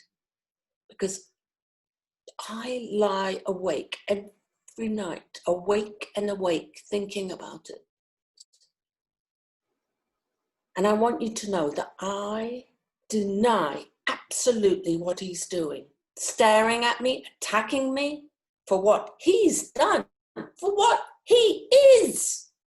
Look, you've got your words, I'm sure, and I've got mine. What do you call it? A complex, I suppose. But if you knew God, doctor, you wouldn't say about, you would know about the devil. Let me tell you something. You've got your words, and I've got mine. Well, you call it a complex, I suppose. But if you knew God, doctor, you'd know the devil. You'd know he isn't made by what mummy says and what daddy says. The devil's just there. Well, it's an old-fashioned word, but a true thing. No, I'll go. I only know he was my little Alan, and then the devil came. Great, Mel. You explored some nice stuff there and really started to work. You'll get to see it on the playback. There's two things. If you knew God, do you say that? What's that line? If you knew God? If you knew God, doctor, you'd know about the devil. Right. So no, the devil isn't made by what mommy says and daddy says. Partly, I don't know those lines yet. So okay, good. But if you knew God has the implication that he is not a godless man. Right. Mm-hmm. Absolutely. Right. And that you actually feel yourself in a very strange way far superior to him in this situation. Yes. And that's where I was coming from when I rudely interrupted you and said, no, you're a teacher, teach me. That's another very active, activity. You know, when you're trying to teach somebody, you're always focused and trying to find the right words, and you know it and you've experienced it, and I'm going to teach it to you, right? And so that she's got that experience in that section, right? To you really use her gift as a teacher to teach the teacher something. Good. All right. And then one other thing is, anytime you mention Frank's behavior, you've got to go by it quickly. That's got to be a quick rhythm. Well, I know Frank is like this now and then, but that, you know, but in other words, get through that as quickly as you can. And I think that's a rhythmic thing. Is it's her way of downplaying the importance that his father has had in his life, which you know that you're lying about. You know his father is too strict on him. You know his father has been the problem all along. You've seen these marriages. Give me a fucking break. You live in one of these marriages. That's a lie too. You know what I mean? You're taking your real life experience and bringing it to that. It's like that woman who drove her car into the lake to drown her children, right? And she came out and had this whole story of how what a horrible accident it was, and she's crying and she's going through all of this stuff, and she's actually using the energy that's actually running through her, the pain that she's feeling at having done it, to convince me that, you know, that she didn't do it. It's yes, all of these murderers and abductors, yeah, they all have that energy of saying we didn't do it yes. just because of the horror that's inside, or the energy, as you call it, right? Yes, yeah, okay. Those are the little areas you need to work on, but the dialect that you've picked for her is perfect. Oh God, I went through so many dialects. I could tell. But, actually, what I would love it to be is Welsh, but my Welsh is not good enough. well, you know, and I think that would just, you know, again, a Welsh dialect is really difficult, and it's really difficult to make clear. Yeah. Well, And yeah. And what you're really doing is, you know, I don't know, are there like really evangelist type people in England, you know? Oh my God, yes. Which my sister-in-law is an evangelist. Is absolutely unbelievable because she taught physics. So maybe I was trying to make it Welsh, you know, because a lot of Welsh are very very religious. Yeah. I'm not quite sure that Londoners are quite as religious, but I tried Welsh and I thought, no, I don't know it well enough. I can't. No, I think it's that and an Australian accent are two of the most difficult dialects to do in the world, I think, and to do them well. Okay, excellent, Mel. Excellent work. Keep working on it. Don't throw this away, because boy, this is. I definitely will. Definitely. I got to tell you, if I was doing this play, I'd cast you in it. Oh, please do this play. Yes. Yeah, I've been there, done that. Did it? Probably won't be happening again. But anyway, Very moving. It's so moving, isn't it? It's incredible. Yeah, I think it's one of the greatest plays of the 20th century. Period. Probably number 2, right behind Death of a Salesman. In a completely different way. That a playwright can take a simple, horrible action and turn it into this giant thing, just like he's able to do with Amadeus. You know, he takes this simple idea and turns it into this. I think that's the secret to good writing. Well, don't try and get too complicated. People get too complicated. They do. They do. He had nothing to go on. I mean, it was what, they were driving by some place, him and the friend happened to remember reading something in the paper. Yeah, he just showed him. I mean, somebody showed him an article in the paper. Yeah, and that was it. Yeah. Okay, excellent job. Let's lighten it up a little bit with a little chanteuse rosé. Okay. Go, it's a big voice. Okay. All right, here we go.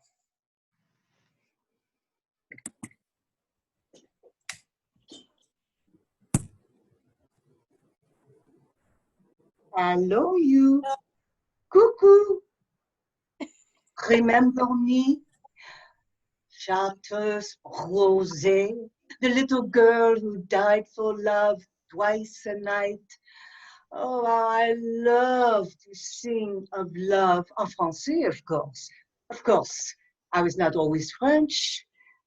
Until I was 13, I was German. Being German was nice. I liked the sausage.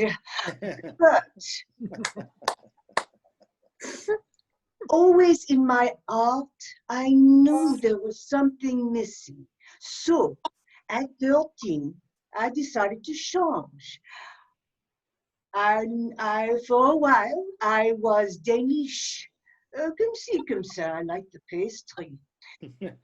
And then I was very many things. I was Irish, Italian, Romanian, Polish, but always, no matter how good the food or how high the mountain, I knew something was missing. L'amour, n'est-ce pas? I needed to sing of my broken heart, to die for love twice a night. And for this, I needed a slit in my skirt, a beret on my head, a long cigarette, champagne, stiletto heels. I needed to be French. French. My German papa was right. When I was a little girl, he used to come into my room, kneel by my bed, and he would whisper into my ear, Heidi! I was still German then. You are different. You should be French. Oh la la. And then he would sing this little lullaby. And without fail, it would help me to sleep. And so, my friend, tonight, I would like to sing for you my German papa's lullaby that he sang to me.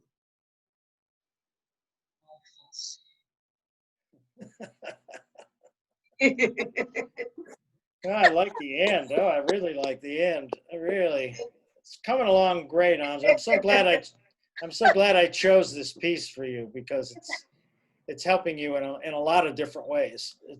I really like it. What did I want to say? Oh, and when you would literally say, and my papa would come into my room and whisper, Heidi, Wait. Heidi. You don't need to. In other words, okay. In other words, that's right. She would come into my bed and whisper, Heidi. I was still German then. Heidi, you should be different. You know what I mean? So it's just, so there's a nice contrast to that, right? Okay. Okay, cool. What's the very opening? Start it for me, okay? Oh, actually, no. I want you to do one line for me. I want you to do l'amour, n'est-ce pas? Do that to me. L'amour, n'est-ce pas? Good. I like to fuck, right? L'amour, n'est-ce pas? Yeah, exactly. You see, that has got to be underneath the whole thing, right? Yeah, that's the whole, that's the Bible of the chanteuse, right? Is that you think she's easy, and she wants you to think that she thinks she's easy, probably horrible, but not so much. But you need to do that once again, l'amour. L'amour, n'est-ce pas? Yeah, very good. Oh, that's very good. Now, here's something else that you need to also brag about is I love to sing of love twice a night. I do it twice. I love to sing of love. Again, it's like you have to think of it in a dirtier sense. You have to think of twice a night as something that's a little dirtier, right? Whenever I have a man, I never do it once with him. I have to do it twice. Right. if you can make some sort of sexual perversion underneath every line and love Okay. it, and not try to be sexy, but love it, Right. you know, Right. then that's the key to making her work all the way through. Now, go back to the opening line for me again. Here we go. Hello, you. Hello, you. Yeah, yeah. Cuckoo. Good. Now, I want the hello, you to be a come on. Okay. Hello, you. Hello, you. Remember. Cuckoo. Is the cuckoo, Remember. is there a cuckoo No, in there? that's what the French say when they try and. Okay, I won't put that in. I added that in. Yeah, I know. Because it's bad. It's bad. I was thinking, God, I thought this was well written. You know, I didn't remember Bad, that my bad bad. line in there. I thought this was well written. Yeah, okay. And I use that as a caution to all of you who think that you know, you got to be very careful of the lines that you add, right? Okay. Okay, here we go. Add.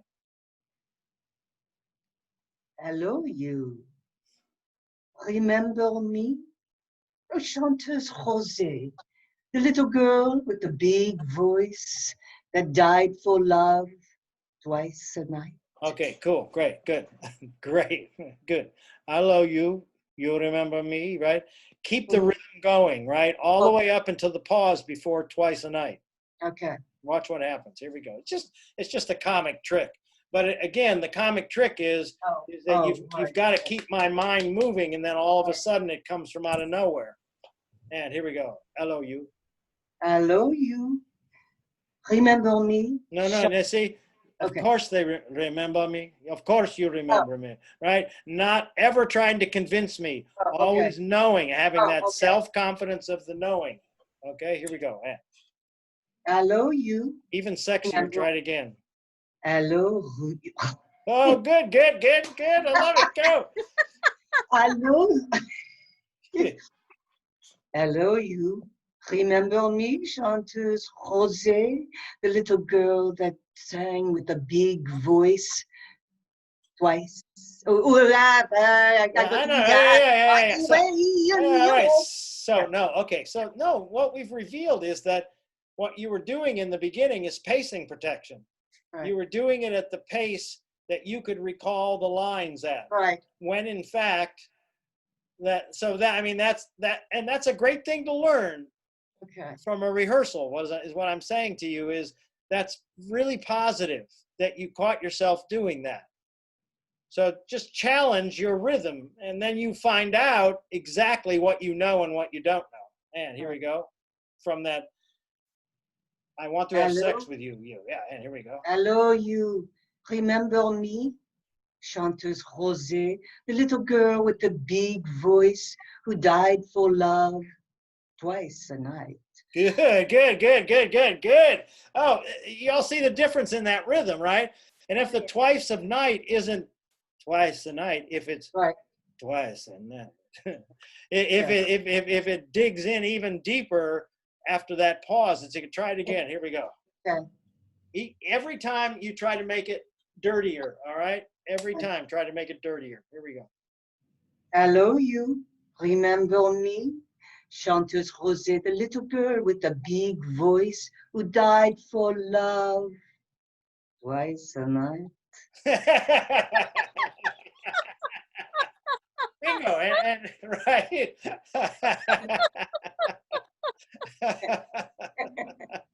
You see what I'm saying? Right? Yeah.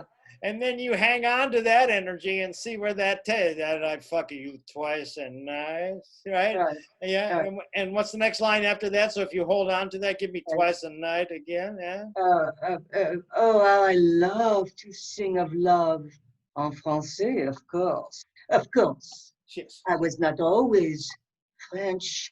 I was German until I was 13. Well, being German was nice. I liked the sausage. But in my heart, I knew there was something missing. So good. No, great. That's great. You see, and what you did there was you really made that. I like the sausage, right? Yeah. Now, what's the next line after I like the sausage? But in my heart, right. So don't start over again. And hold that as I like the sausage. But I in like, my heart, you know, in other words, then that has to come out of that hold of that energy, right? All okay. right, here we go. Start from the beginning? Sure. Yeah, It's great. You love it, right? Now, hello there. Yes, exactly. Remember me? Chanteur Rosé, the little girl with the big voice that died for love twice a night. How I love to sing love. En français, of course.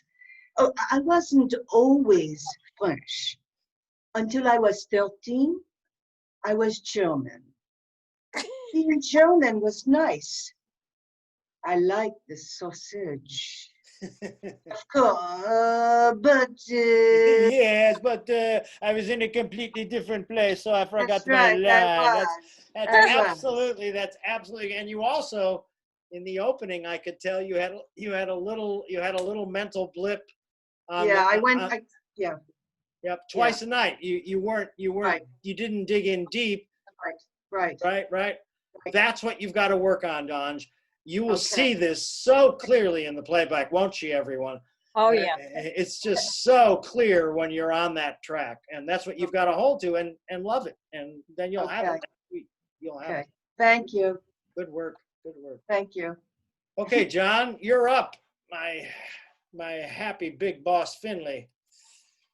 What did we talk about last week that we want to work on with this? Do you remember? I was enjoying it more last week, but you wanted me to get a little bit more of the toughness in there with the enjoyment at the same time. Well, toughness is a result. What I want you to get in there is the lack of negotiability in these decisions that I've made. That you are going to do what I'm telling you you're going to do. Yeah. No negotiation.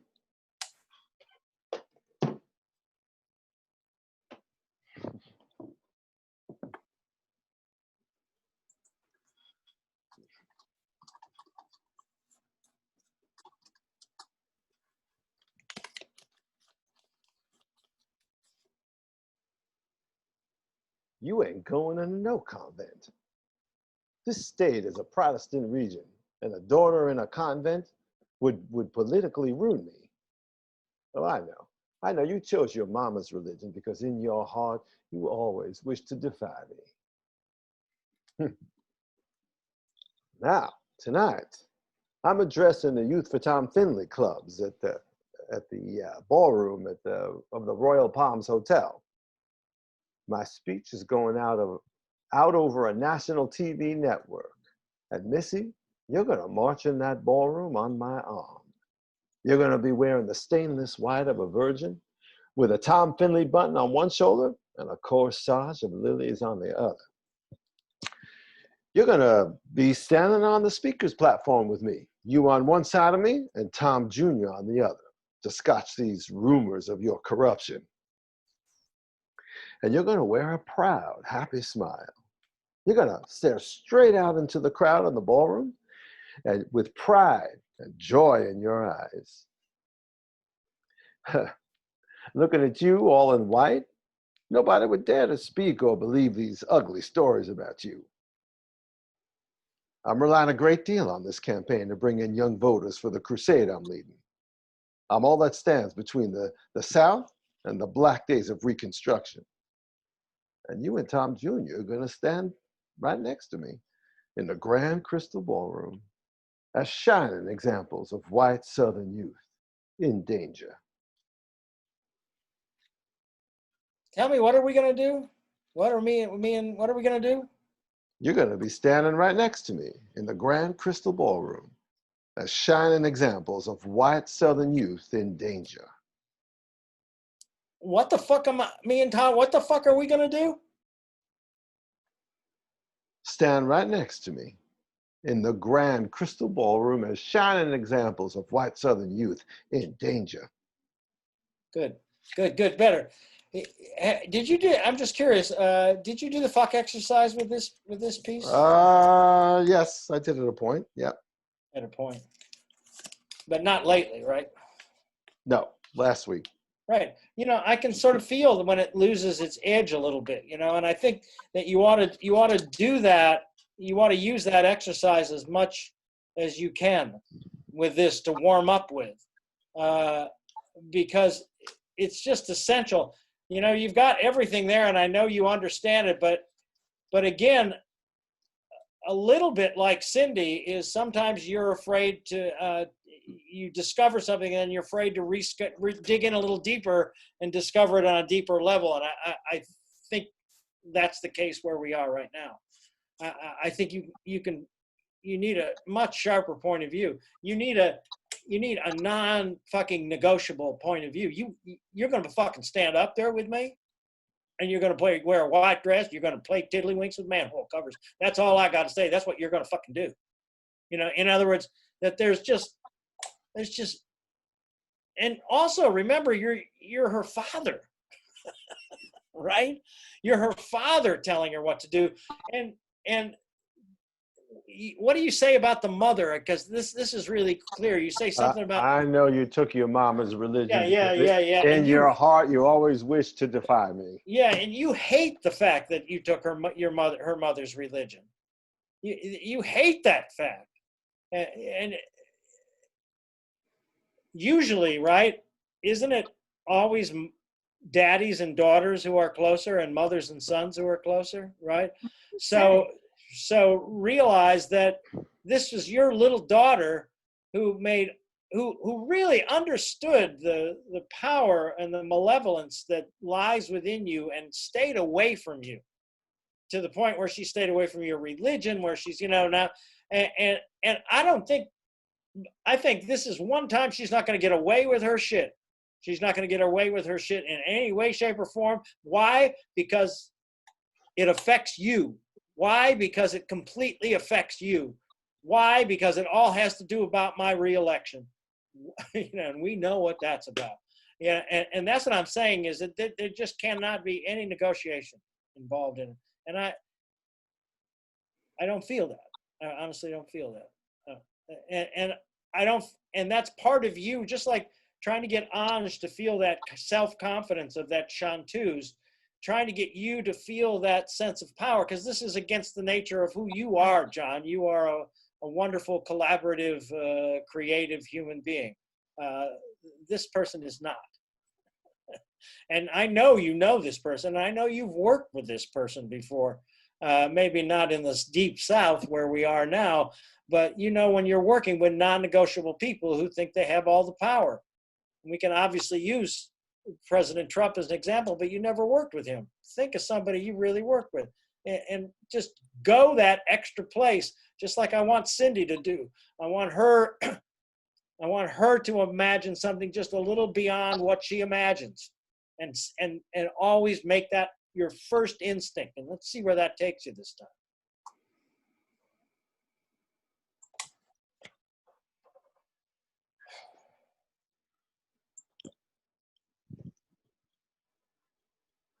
You ain't going into no convent. This state is a Protestant region, and a daughter in a convent would politically ruin me. Well, I know you took your mama's religion because in your heart you always wish to defy me. Now, tonight, I'm addressing the Youth for Tom Finley clubs in the ballroom of the Royal Palms Hotel. My speech is going out over a national TV network. And Missy, you're gonna waltz in that bar, you're gonna march in that ballroom on my arm. You're gonna be wearing the stainless white of a virgin, the Tom Finley button on one shoulder and a corsage of lilies on the other. You're gonna be standing next to me on the speaker's platform, you on one side of me and Tom Jr. on the other, to scotch these rumors of your corruption.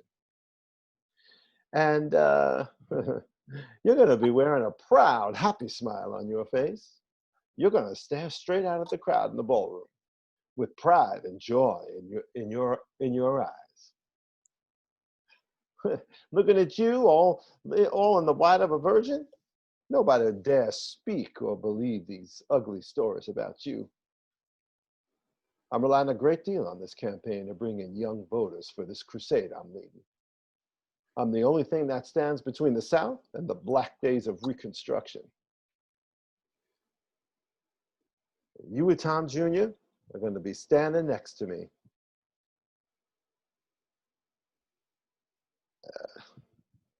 That's okay. That's okay. It's okay. Stop. It's all right. So again, the reason it's okay is you were really trying to put yourself in that place, and you were working real hard to put yourself in that place, which you will see on the playback is okay and it's right. But the sense of you working hard to put yourself in that place is antithetical to the sense of the comfort that Boss Finley feels in that place. You know, that's the irony of it. That's why I wanted just do it. Just give me a little fucking Boss Finley. Just give it to me right now. Just give me a little fucking Boss Finley for a little while, okay? Just go. You ain't going to no fucking convent. This state is a fucking Protestant region. And a fucking daughter in a fucking convent would fucking politically ruin me. Oh, I know. You took your fucking mama's religion because in your heart you always wish to fucking defy me. Now, tonight, I'm addressing the Youth for Tom Finley clubs in the fucking ballroom at the Royal Palms Hotel. My speech is going out over a fucking national TV network. And Missy, you're gonna fucking march in that ballroom on my arm. You're gonna be wearing the stainless white of a fucking virgin. And you're gonna have a Youth for Tom Finley button on one shoulder and a fucking corsage of lilies on the other. And you're gonna be standing on the fucking speaker's platform with me. You on one side of me and fucking Tom Jr. on the other to scotch these fucking rumors of your fucking corruption. And you're gonna wear a proud fucking happy smile on your face. You're gonna stare straight out at those people in the fucking ballroom, and you're gonna have pride and joy in your eyes. Looking at you all in fucking white, nobody dare to believe the stories, these ugly stories about you. I'm relying a great deal on this fucking campaign to bring in young fucking voters for this fucking crusade I'm leading. You and Tom Jr. are gonna fucking stand beside me in the grand fucking crystal ballroom as shining examples of fucking white Southern youth in fucking danger. Hold that energy, start it without the fucks. Go. You ain't going into no convent. This state is a Protestant region, and a daughter in a convent would politically ruin me. I know. You took your mama's religion because in your heart, you always wish to defy me. Now, tonight, I'm addressing the Youth for Tom Finley clubs in the ballroom of the Royal Palms Hotel. My speech is going out over a national TV network, and Missy, you're gonna march in that ballroom on my arm. You're gonna be wearing the stainless white of a virgin with a Youth for Tom Finley button on one shoulder and a corsage of lilies on the other. And you're gonna be standing on the speaker's platform with me, you on one side of me, Tom Jr. on the other side, to scotch these rumors of your corruption. And you're gonna wear a proud, happy smile on your face. You're gonna stare straight out at the crowd in the ballroom with pride and joy in your eyes. Looking at you all in white, nobody would dare to speak or believe these ugly rumors about you, these ugly stories. I'm relying a great deal on this campaign to bring in young voters for the crusade I'm leading. I'm the only thing that stands between the South and the black days of Reconstruction. You and Tom Jr. are gonna be standing next to me in the grand crystal ballroom as examples, as shining examples of white Southern youth in danger. Good. There you go, John. You watch that playback. Watch that playback. Watch the fuck playback too, because you know when you were doing the fuck exercise, you know we all enjoy that exercise now, right? We all love doing that, and so when he does it in this particular character, the enjoyment of and the power. Enjoyment comes from power. We all know that, right? The enjoyment of the power is so clear. It's just so clear, and the lack of negotiation is so clear. You'll see it in the playback. It's great. But again, it's a little bit, John. it's a little bit like Cindy, is that your perception of how far you can go is not quite as far as you can go. You need to go just a little fucking further, especially with this guy, right? Because the enjoyment of the villainous nature and the over self-confidence, the enjoyment of the over self-confidence is it's what we hate in people like this. And what's so great about playing a role like this is that you actually get to exhibit this, you know, which is something you never get to exhibit in real life, or you don't, John. But who's making that noise? Oh, I'm sorry. I was sorry. Fiddling with my headphones. Sorry. Oh, well, that's exactly what it sounded like. Eric, you took your mute off. Okay. Anyway, does that make sense, John? How does it? What, Mel? Go ahead. No, Mel, you go ahead. What? I think Eric could say that in a French accent. I was fiddling with my headphones. Yes, I was fiddling with my. I was going to say for John that I felt what was missing, which is what he had last week, or maybe the first time he did it, was the enjoyment of the menace. You know, Yeah. I felt, Yeah. and I felt, John, that you had that before, and for some reason that enjoyment of menacing and the power that you know that you have over her, because I loved what you had done last week. So I don't know what you think. I'm glad you brought that up, Mel, because the overlying big thing of this, John, is this daughter has never done anything you've ever asked her to do in her entire life, but tonight she's going to. You know, that's the difference. Well, that's why I say to her, I know you took your mama's religion because in your heart you always wish to find me, but now you're gonna do this. Yes, I'm gonna exactly. make you do this. Exactly. You know, You've that's done how I've everything against me your whole life, but tonight, because wow, this line too is such a powerful line, because I'm the only thing standing between the South and the black days of Reconstruction. I mean, my God, those are the people we're still dealing with today, right? It's literally 70 years later, and we're still dealing with that today. Oy. Anyway, you'll see it on the playback, John. Congratulations. Yeah. But again, realize, especially when you're doing a character that's really on sort of the outer edges of your range, and you can completely play a villain, and that's why we're playing with this. I want to start dealing with Claudio a little bit in the next couple of weeks, if you can do that the last 3 weeks. That's my next. Yes, it's a different kind of villain. It's a different kind of villain, but the same villainous nature, meaning that he knows he has all the power and he knows he holds all the cards, and he's just dealing them out, you know, and there's that sense of love and enjoyment in dealing them out.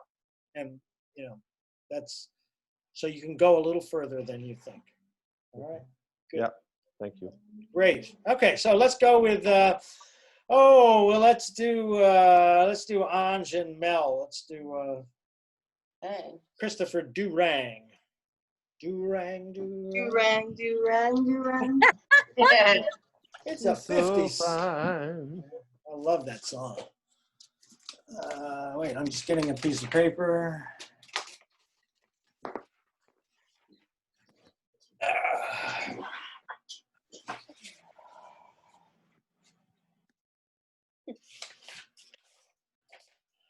Okie doke. Oh, where's Ange? She's waiting to come. She comes in. She's waiting right? to come in. All right. Yeah. All right. Anytime you guys are ready.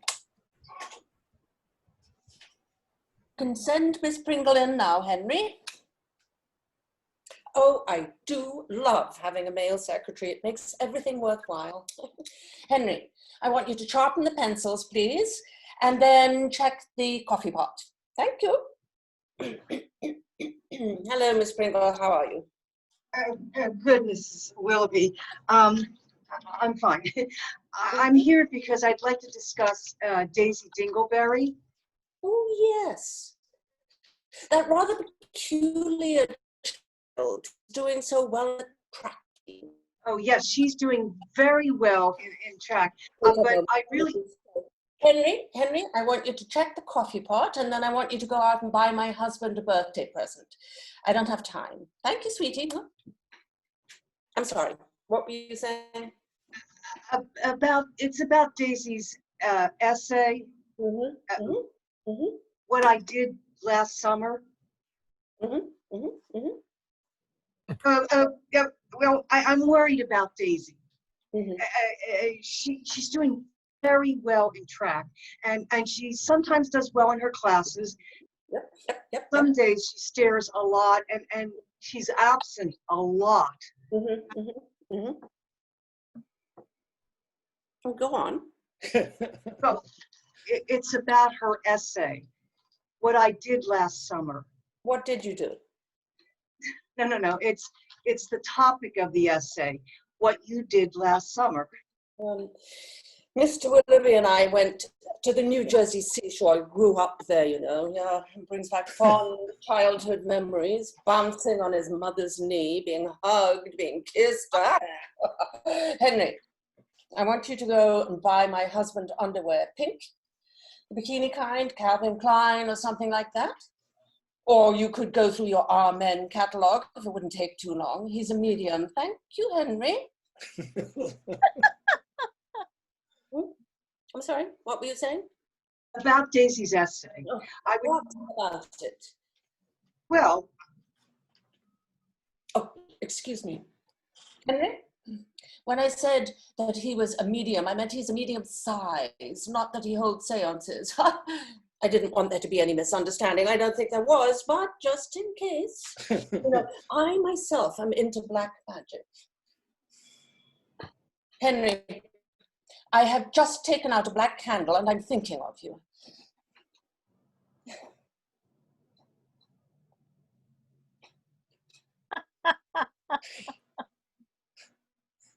Do you have a match? no, I don't. About Daisy's essay, I would really, Yes, I'm all ears. I'm all ears. I'm all ears. Yes. well, I really would like to discuss. Is a figure of speech, because as you can clearly see, I am a great deal more than ears. I have a head, I have a neck, I have a trunk, I have a lower body, I have legs, I have feet. Henry, I have legs and feet, and I hope that you're getting on with your work quickly. Mrs. Willoughby, pay attention to me. Focus on what I'm saying. Yes. Yes. I will. Oh, I so admire strong women. Look, I have always been afraid that I might be a lesbian, but I've never had the opportunity to experiment with that side of myself. You're not interested, are you? I mean, you're single. Perhaps you are a lesbian. No, I'm not a lesbian. Thank you anyway. Well, no, neither am I. I just thought I might be. Henry, you don't think I'm a lesbian, do you?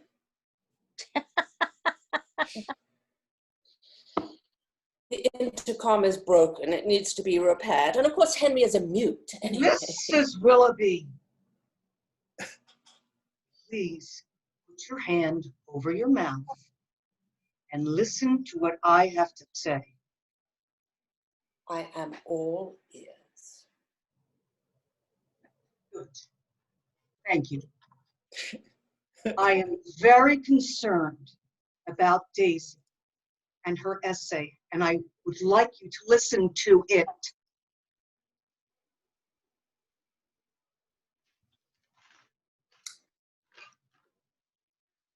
What I Did for My Summer Vacation by Daisy Dingleberry. Dark, dank rags, wet, fetid towels, a large German shepherd, its inner splashed across the windshield of a car. Is this a memory? Is it a dream? I am trapped. How to escape? I tried to kill myself. But the buses always stop. Old people and children get discounts on buses, but still no one will ever kill me.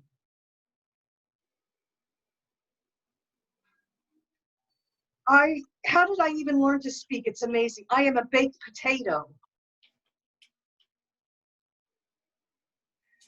I am a summer squash. I am a vegetable. I am an inanimate object who from time to time can run very quickly, but I am not really alive. Help, help, help. I am drowning. I am drowning. My lungs fill with the summer ocean, but I still do not die. This life goes on, and no one can rescue me. What do you think I should do? Oh, I'd give her an A. I think it's very good. I mean, the style is good. It rambles a bit, but it's unexpected. It's an intriguing combination of Donald Bartlemay and Sesame Street, you know? All that I am a baked potato author. I liked it. Yes, but don't you think this child needs help? Well, I suppose a good editor could give us some pointers, granted. Oh, but I think she's a long way from publishing yet, Miss Pringle. No. I feel she should stay in school, keep on with her essays. Well, the track team needs her. There's no one who runs as fast. No, this is all premature, Miss Pringle.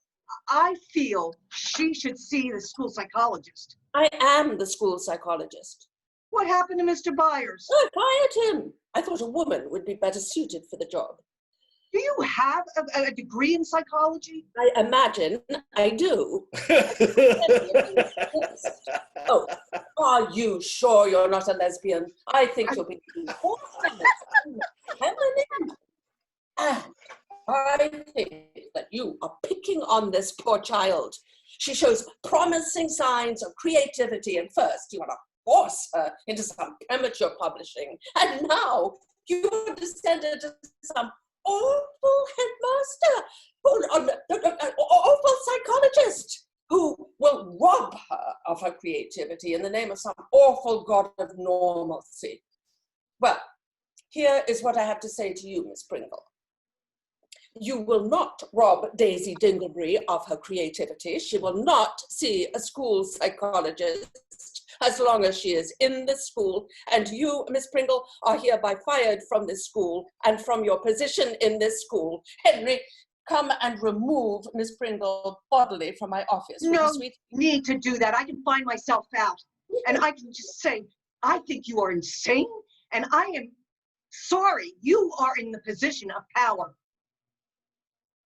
But I am in a position of... Get out of here before I start to become violent. I am sorry. You will not let me help this child. Help her! Help this child! She may be the next Virginia Woolf, the next Sylvia Plath. Dead, you mean? Who cares if she's dead as long as she publishes? Now get out of here!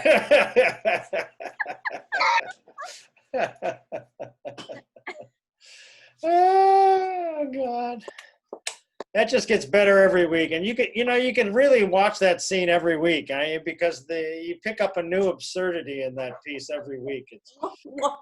It's just so good. It's fun to do. It's fun to do. Isn't it great to believe in that kind of ignorance and just go with it? And every time, I think, I can't speak for Orange, but I think it happens to her too. Every time we find something new, some little, yeah, that's what it's about. Ooh. Right. Absolutely. And you can see that in the progression. I mean, the face-off on the psychiatrist was hysterical. Oh, great. Oh, my God. Good. Oh, yeah. What a huge payoff that was. Here's a couple of things. Mel, you're my favorite, he's a medium. My favorite talk with, what's your assistant's name again? Henry? Henry. Yes. It was,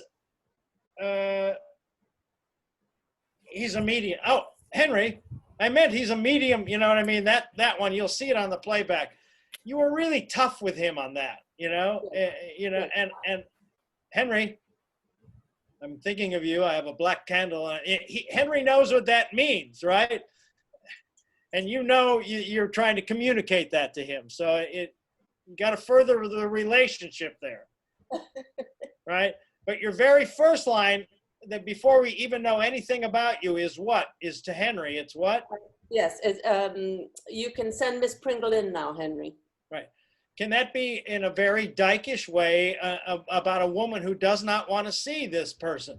Okay. All right, so that it starts out so we understand something about you already, that you're not going to take no for an answer, and you don't want to have this meeting anyway. It's just a waste of your time. Yes, good. Okay, Good. good. What's the yep section? Is that something you've added? No, it's in there. She's Is not it? paying any attention to her. Well, I imagine that's why it's in there. That's what I'm thinking it's in there for, because I'm just going, yes. yeah. It needs to be more specific, in other words, Okay. it needs to be clearer.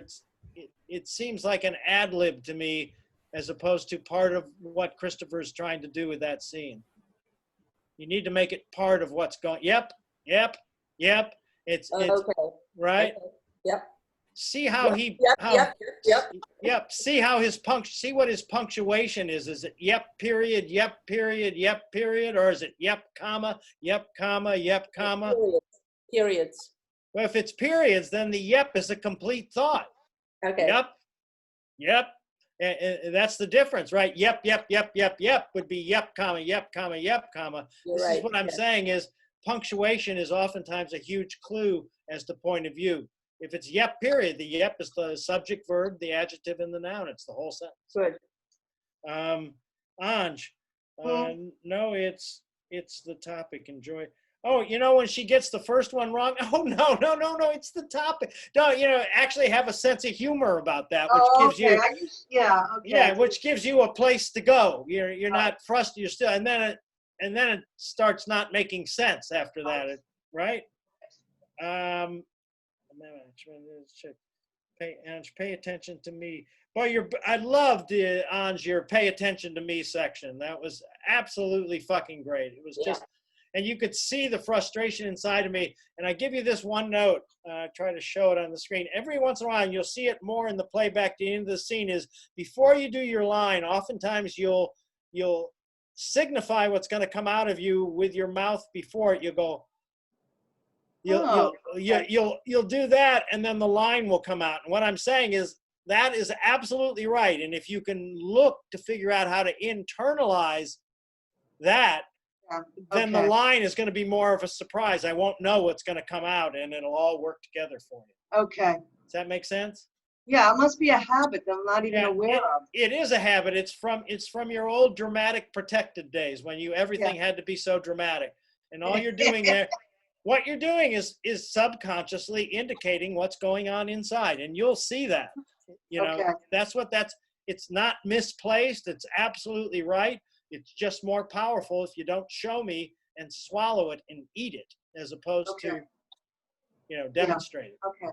Thank you. Yeah, Mel, neither am I. Oh, and neither am I. What is that? And neither am I. What's that line?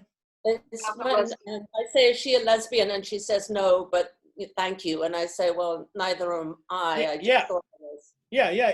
If neither than I is almost, well, neither am I is a little defensive, then it'll work really well with the reversal line. I was just experiencing. It's like a completely defensive line of someone who is. How dare you think I was a lesbian? I was talking about you. I was just thinking about it. I'm not. Right. On letter. Oh, and I want to make one change. If we ever do this again, I think I do want to do it again before we all leave, just because I enjoy seeing it. I want to take away the letter pauses. I want Mel, when she's reading the letter, those little pauses. I realized, I was looking at the script today, and I realized that it's not written that way, and it doesn't seem right. And so all you need to do is to continue to make the points you're making in the letter very clearly, which you do, Anj, which is correct. And all Mel has to do is to lay back and to take it all in and listen and go, oh, well, I think, yeah, and then coming right out of it, bingo, you got it. It's going to work better that way.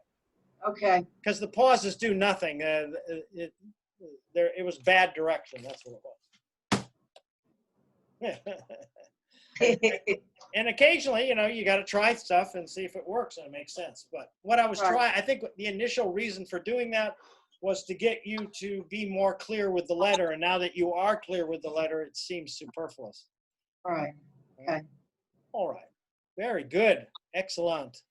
Okay, let's do John and Eric. How's that? Put the fan on. Can you guys hear me okay with this Oh God, you got it great. Yeah, headphones? I hear Okay. you great. Because all y'all have headphones. I wanted to join the club. Well, Sounds yeah, great, just a little bit distorted, you know? Distorted? Yeah, Distorted maybe because too it's just loud, too maybe loud. a little That's too Oh, why. too loud. Okay, so I bring it down a little? Yeah. Yeah. Can you? How's that? Still a little too loud. Is it just too loud? Okay. How about now? No, I think it doesn't affect mic, it affects only volume. Oh yeah, it's not the mic. Is there a way you can turn the volume down on your computer? Okay. Yes, I believe so. Yeah, you have to go to settings of Zoom. I think you can do it from there. No, it's on the keyboard. How about now? Nope. Still too loud. What about now? Go all the way. Go further than you think you should need to go. It's all the way at the bottom. Oh, it is. I think Vasily's right. You have to Yeah. do it. Do it from the settings of Zoom. Setting on Zoom. Okay. Yeah, on the left bottom, click on mic. There's a little arrow up and see audio settings. When you click on it, there will be a new window. I've got a Google Chrome, so I don't know if It should be the same interface. should I just open up Zoom? Yeah, you're running the app, right? Yes. Okay. You have a mic on the bottom left. The mic. No, I believe the mic. I don't know where the mic mute. is. It's the mute, but it's the mute mic. Do you see that? The mute, Oh, but And then it yes, has an arrow on it. and there's a little Oh, arrow. okay, got it. Yes, okay. And you have a menu and it says audio settings. Shit. How about now? You guys hear me? We can hear you. It's a little bit loud. Yeah, maybe you're better off not using the headphones. How's that? Okay, I just switched to built-in mic. Is that? It's still really louder. In comparison to John, you speak for a second. Hello, 1, 2, 3, 4, 5, 6, 7, 8. Eric, you reply back to him. Yeah. All right, I'll just get rid of it. I'm sorry. Yeah. No, Sorry. don't be sorry. It's just really big. Big. It's just that. Oops. Hello. Now you need to turn the volume up. There you go. Hey, Anj, I wanted to tell you that while we're waiting here, that thing with I'm talking about your mouth on the playback, you'll see it only at the very end. It's the only time you really do it, but it's right at the end. You'll see it. It's Okay. the last 30 seconds of the piece. All right, thank you. Eric, are you back? He's frozen out now. Oh boy. He's not with us. But he'll be back in a second. We lost Mel. There's Mel. She's taking a break. There we go. There. Eric, come back. He There's heard you. He's coming back. okay. Gonna do something else. I'm sorry. No, that's all right. Don't be sorry. Okay. All right, guys. Whenever you're ready. I think I didn't have a piece of paper over the mic. Okay. Can you turn your volume up a little bit, Eric? It's great for me. That's why I wanted to use the headphones, because I heard last time and I was dampened. It wasn't. It's okay. It's fine. It's fine. This is good. Fine. I'll just speak up, I think. No, you're fine. You're totally fine. Both of you are good. You're totally fine. Hold on. Okay, here we go.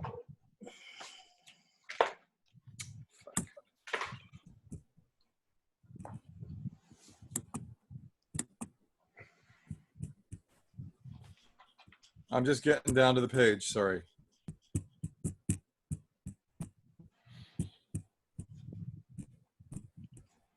Okay, here we go. All right.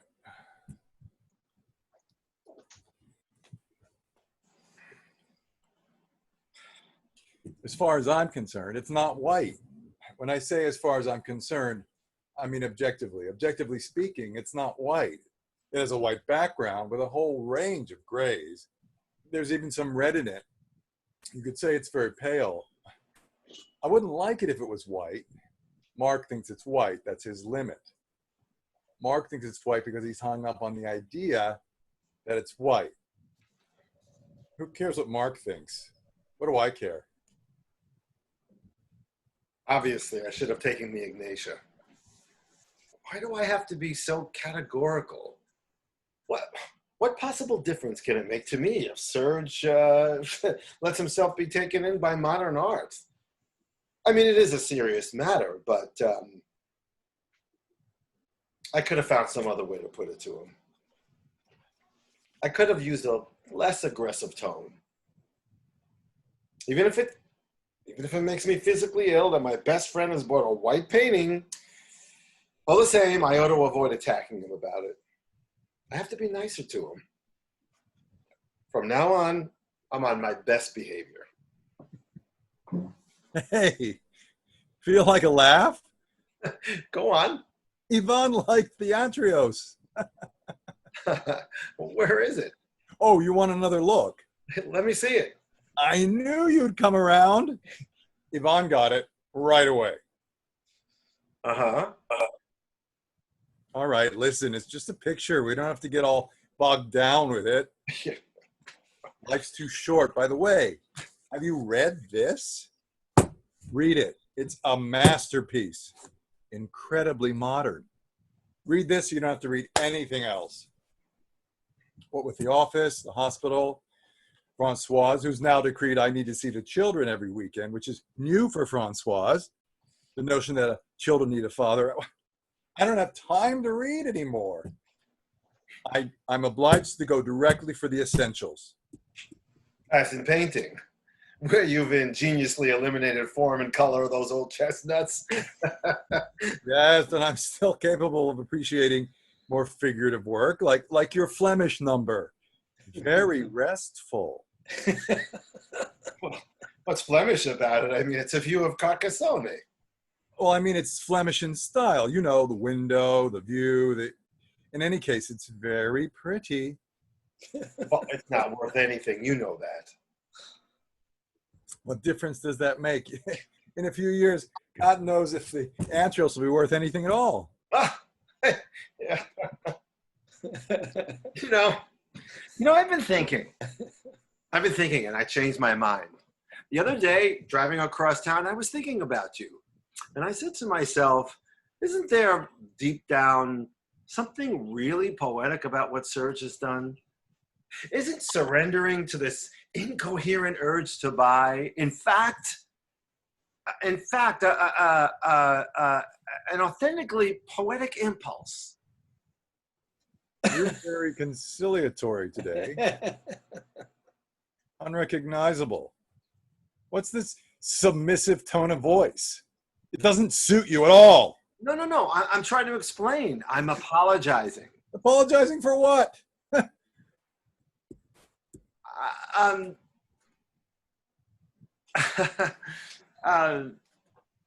Line. I'm too. Oh, I'm too thin-skinned. I'm too high-strung. I overreact. You could say I lack judgment. Read Seneca. That's it. See, for instance, you say read Seneca, and I could have easily gotten annoyed. I'm quite capable of being really annoyed by you saying to me in the course of our conversation, read Seneca, which is absurd of me. Oh, it's not absurd. Really? No, because you thought you could identify. I didn't say I was annoyed. You said you could easily. Yes. I could easily get annoyed, and I understand that because when I said read Seneca, you thought you could identify some sort of superiority. You tell me you lack judgment, and my answer is read Seneca. Well, it's obnoxious. It is a little. Having said that, it's true you lack judgment Because I didn't say, read Seneca. I said, read Seneca. You're right. You're right. The fact of the matter is, you've quite simply lost your sense of humor. Probably. I'm sorry. You've lost your sense of humor, Mark. You really have lost your sense of humor. When I was talking with Yvonne the other day, we both agreed that you've lost your sense of humor. Where the hell is he? He's incapable of being on time. It's infuriating. We'll miss the beginning. Yvonne thinks I've lost my sense of humor. Yes, Yvonne agrees that lately you've somewhat lost your sense of humor. The last time you saw each other, Yvonne said that he likes your painting very much, and I've lost my sense of humor. Oh, yes, that. The painting really very much, and he meant it. What are you eating? Ignatia. You believe in homeopathy now. I don't believe in anything. Don't you think Yvonne has lost a lot of weight? Well, so she. It's the wedding, eating away at them. Yeah. Oh, yeah. How's Paula? All right. Well, where are you going to put it? I am decided there or there. Too ostentatious. Oh, you're going to have it framed? No. Why not? It's not supposed to be framed. Is that right? The artist doesn't want it to be. It mustn't be interrupted. It's already in its setting. Look. See? What is it? Adhesive tape? No, it's a kind of craft paper made by the artist himself. You know, it's funny the way you say the artist. What am I supposed to say? You say the artist when you could say the painter or whatever his name is, Dantrios. So? But you say the artist as if he's some. Well, it doesn't matter. What are we going to see tonight? Let's try and see a movie with some substance for once. It's 8:00. Everything will have started. I can't imagine how this man, who has absolutely nothing to do, am I right, manages to be late every single time. Where the fuck is he? Let's just eat dinner. All right. It's 8:05. We said we meet between 7 and past. What do you mean when I say the artist? Nothing. I was going to say something stupid. Well, go on. Go on. You say the artist as if he's some sort of unattainable being. The artist, some sort of god. Well, to me, he is a god. You don't think I fork out a fortune for some mere mortal? Well, no. I went to the Pompidou on Monday. Do you know how many entreoses they have at the Pompidou? 3! 3 entreoses at the Pompidou. Amazing. And mine's as good as any of them, if not better. Listen, I have a suggestion. Let's give Yvonne exactly 3 more minutes, and then let's get the hell out of here. I know a great new place, Lyonnaise Food. Why are you so jumpy? I'm not jumpy. Yes, you are jumpy. I am not jumpy. All right, I'm jumpy. Jumpy because this slackness is intolerable, this inability to practice any kind of self-control. Fact is, I'm getting on your nerves and you're taking it out on poor Yvonne. What do you mean, poor Yvonne? Are you shitting me? You're not getting on my nerves. Why would you be getting on my nerves? He is getting on my nerves. It's true. He's getting on my nerves. It's this ingratiating tone of voice, a smile behind every word. It's as if he's forcing himself to be pleasant. Don't be pleasant. Whatever you do, don't be pleasant. Could it be the entreos? Could buying the entreos have triggered this constraint between us? buying something without his approval? Screw his approval. Screw your approval, Mark. Could it be the Antrios buying the Antrios? No, it started some time ago. To be precise, it started on the day that we were discussing some work of art, and you uttered quite seriously the word deconstruction. It wasn't the word deconstruction that upset me so much, it was the air of solemnity you imbued it with. You said humorlessly, unapologetically, and without the slightest trace of irony, the word deconstruction. You, my friend. Well, I didn't know the best way to handle the situation. So I made some throwaway remark. I said, I must be getting intolerant in my old age. Your response was, who do you think you are? What makes you so high and mighty? What gives you the right to set yourself apart? Serge responded in the shittiest possible way, and quite unexpectedly. You're just Mark. What makes you so special? That day, I should have punched him right in the mouth. And when he was lying there on the ground half dead, I should have said to him, you're supposed to be my friend. What sort of friend are you, Serge, if you don't think your friends are special? Cool. Leonese food, you said? Little heavy, isn't it? Little fatty, all those sausages? What do you think? Ding dong. And he's finally here. Good. 12 minutes past 8. That's it. Okay, cool. All right, guys. You know what's really coming along is the relationship, the long relationship between you guys. That's what's never been there before, but was all over your work tonight.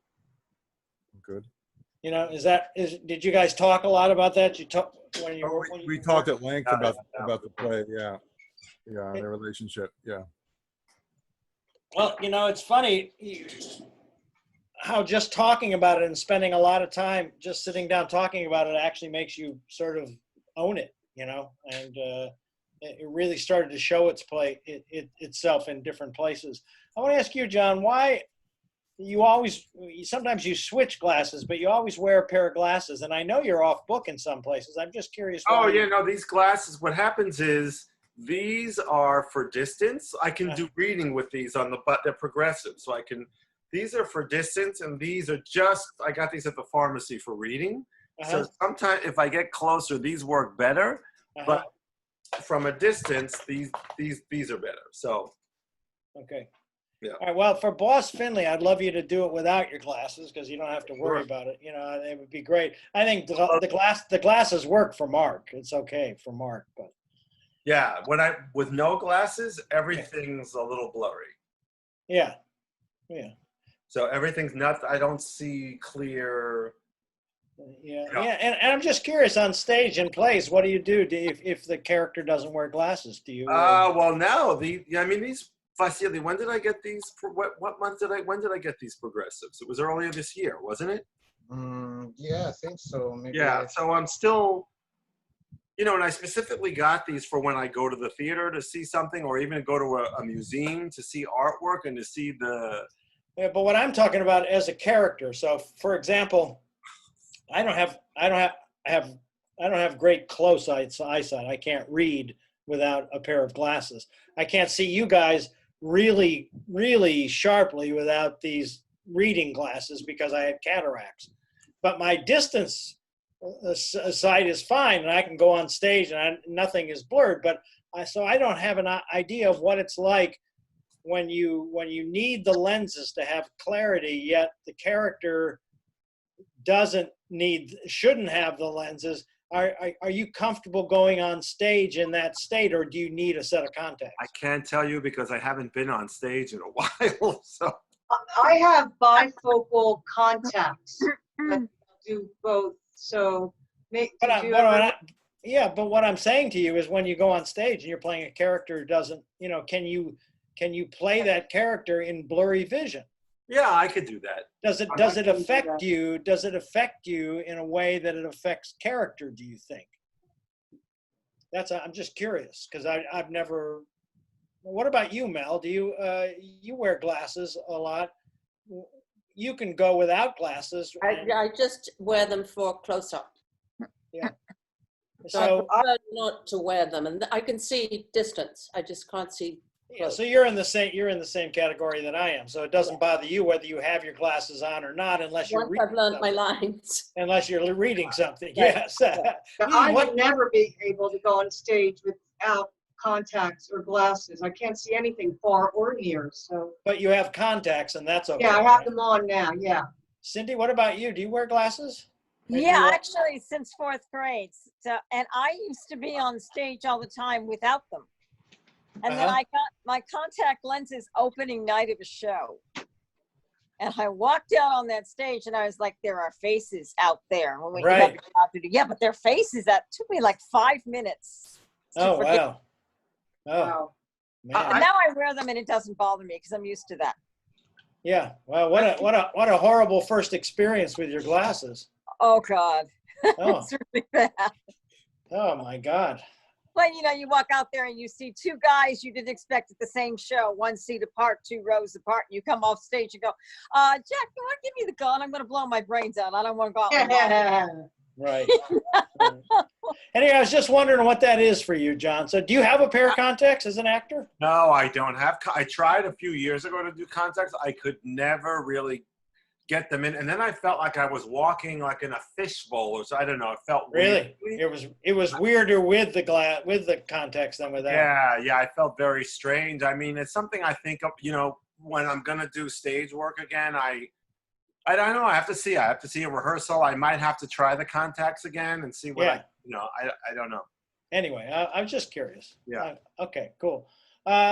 Eric, do you know, I think this is Yvonne got it right away. What is that line in reference to? Yvonne got it right away. He got that it's not white. Yeah.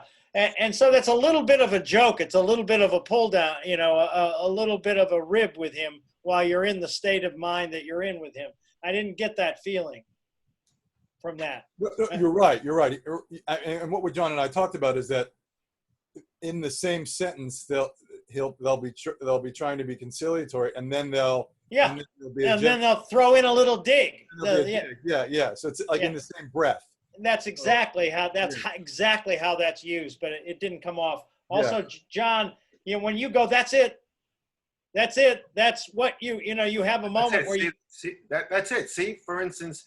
Yeah, that's it right there. That's it. It's got to have that immediacy to it. Because you've got to use that immediacy to make your point. You see what I'm saying? Yeah. Mm-hmm. Yeah. What's the line set up to that? What is it? You say read Seneca. You're talking about reading. Yeah. In other words, where John goes, that's it. That's what you do, or what? I say I'm too thin-skinned. I'm too high-strung. I overreact. You could say I lack judgment. He says read Seneca. Read Seneca. And I say that's it. See, that's it. Right there. Say, yeah, exactly. And you've got to take advantage of that moment. You'd say read Seneca, and I could have easily gotten annoyed. I mean, I'm quite capable of being really annoyed by you saying to me in the course of our conversation, read Seneca, which is absurd of me. Exactly. Yeah, and if you jump on that like that, then it will take you in the direction that it just took you in, John. You know what it is? These are moments where I go between like coming in right away or having a moment of a nonverbal moment of reaction. When he says read Seneca, and I go, that's it. Right. No, but Mark is, I would always make the decision on the coming in the right away because it says how smart Mark is and how attentive Mark is. Because Mark he doesn't miss much, Yvonne and Serge, they miss things, but Mark doesn't miss much. And so, he wouldn't miss an opportunity to cite an error or to cite a problem with his thing. As Serge would not miss that opportunity with you if he could. Unfortunately, you have more opportunities than him. And you gave me the same note last week. Did I? Yeah, about reacting. Yeah, about that Okay. reaction. Yeah. Good. So I just have Eric. a question about the next line after this, which is absurd to me. Then Sarah just pulls back and wants to be conciliatory again and says, "No, it's not absurd." Right? That's the fun of it, is that they bounce around from Exactly. to placating to digs to right.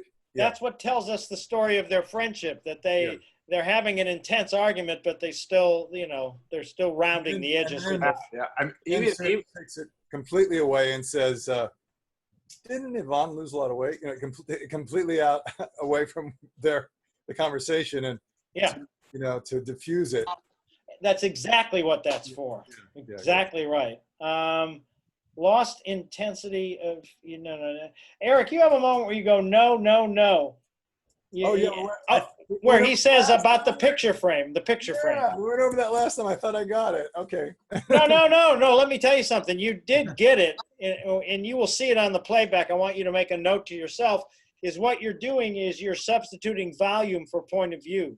Yes, I know. Yes, I know. Thank you. It's great that you know exactly what I mean with that one note. I know that. I do that. I know that. Yeah, you do. Well, because you have the voice to do it. What do you mean when I say? Yeah. Here's another pickup to you. Here's one with you. What's your line? What do you mean when I say the artist? What's the line that comes before that, Eric? I don't recall. Let me see. Oh, because I start to talk about it and then I drop it, and then he comes back to it later on and goes, "What?" Yeah. I say nothing. I was gonna say something stupid. I think that's what you're talking about. I know, but I want to hear what Eric's line is, or whatever line is before that line. Okay. He says, "Let's just eat dinner." I say, "All right. It's 5 after 8. We said we meet between 7 and half past." What do you mean the way I say the artist? Right, exactly. So that should be a quick pickup, because then it tells the story that's all you've been thinking of for the last 5 minutes. Right, but there's an ellipse there. Doesn't that mean a? Well, yeah, but it's not a pause. It's like Okay. An ellipse needs to be respected, but the speed of the ellipse is not the same as the speed in a pause. In other words, the speed in an ellipse can be any speed you want it to be, but it has to be there. An ellipse just means change. It's a thought. It's a thought. Yeah, exactly. Yeah. Okay. What's the line before it again? We said we meet between 7 and half past. What do you mean when I say the artist? Yeah, you see, and you're changing the energy. You said we'd meet between 7 and half past. What do you mean we change the energy? In other words, keep the same energy so I don't see the joke coming. Okay. If you change, go ahead, try. We meet between 7 and half past. What do you mean when you say the art? When I say the artist? Exactly. Then that tells the story that you've been thinking about that ever since he said it, and it's very funny. Yeah. Okay, great. Yeah. Thank you. You're welcome. And then the one thing the two of you need to go over is jumping and getting on the nerves. You need to go over that, the two of you. Yeah, that's got to be boom, boom, boom. Yeah. Yep, you guys were out of sequence there. Right. Well, we were too slow, I guess. Too slow, yes. Yeah. Okay. All right. But this one's coming along really nice. I'd like to see it again next week with this kind of thing. But keep it going, babe. Thank you. That's great. Okay, so now we're at the last scene of the night, which is Vasily and John and Cindy. Here we go. Let's get my sound cue here. Have you guys rehearsed today? Did you guys rehearse today or this week? What was your process? This week, and we did a run of it today too. Yeah, 2 runs. Yeah. Yeah. Did you? Oh, great. Good. Anything new that you discovered out of all this? What was it? You guys were talking about how, John, you said you wanted Mark's response about, it stinks, to be like pulling back a little. Yeah, we had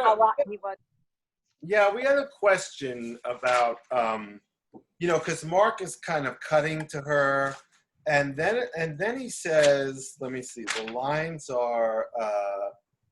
He says maybe you were his type. Maybe you were, yeah. See, the lines are, yeah. Fuck, where is that? Oh yeah, here it is. It's what happens is Beverly says, "Oh, I don't know. I think this is when she's talking about the guy who was jerking off on the train." And she Yeah. said, "Oh, I don't know. I think he liked me. Don't you think so? I mean, the car was full of attractive younger women, and the bastard chose me. Mark says you must have been his type." I say, "Mark." Then Mark says, "I'm sorry. It just came out." Beverly says, "That's all right." Mark says, "It's not all right. It stinks." And she says, "Okay, it stinks. Forget it." So we were discussing whether Mark is really having a moment of going, like saying, "I'm sorry. I know that it's just the way it came out. I'm sorry. It stinks. I shouldn't have said that." Or do you think Mark is still being sarcastic? "I'm sorry. It just came out." And she says, "That's all right." And he goes, "No, it's not all right. It stinks," meaning no, none of this is all right. It all stinks, and everything you're saying stinks. No, I don't think it's that. So then it's really more Mark is having a moment of feeling badly about what he did. Yeah. I'll listen to it, and maybe I'll be able to articulate it better for you after I hear it. But you play it the way you feel it when it comes up. Okay. All right. Don't not play it a certain way. Not plan it. Not Yeah. planning it. Okay, so the way it feels. The way it feels. Yeah. Okay. The way I really always want you to do it is the way it feels in that moment, at that time. All right. Here we go.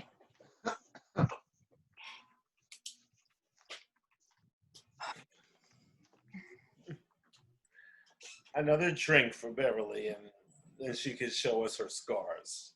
Medals, not scars. But we won't argue the perspective. I don't understand. Look, a dancing contest. It's a euphemism for bowling. First prize, second prize, third prize, sometimes just a citation for style. I like to keep Brian informed. You lost me. Look, okay. Diamonds, really. Very pure, very idealistic. An architect. Form follows function. I never understood it. To Peter. One among many. Okay, this one's copper. A doctor in Colorado Springs said it would cure my arthritis. He'd take care of everything else. He didn't. Colorado Springs. Anyway, I didn't have arthritis. Oh, this one. At some family heirloom, would I join the collection? No, thank you. Okay. A Frenchman in Moscow. A Russian in Paris. A Tunisian in Newfoundland. No, really. We met at an airport. We made it between flights under his grass skirt. Oh. Two lovely ladies from Biarritz. Oh. No comment. Thank you. Oh, yes. The Jean-Jacques collection. Jean-Jacques.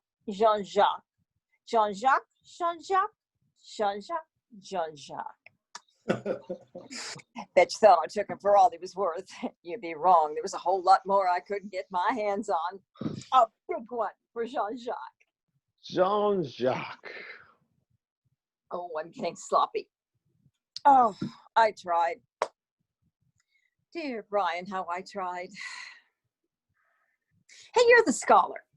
What's the exact declension of incompatibility? I tried, we tried, they tried. It's not declension, it's conjugation. No, it wasn't. Not once. Not one conjugator in the bunch. Not one real dancer. Not one flat out jump to the music, hazy stomping man. Just a bunch of decliners who didn't want to do anything more than sit the next one out.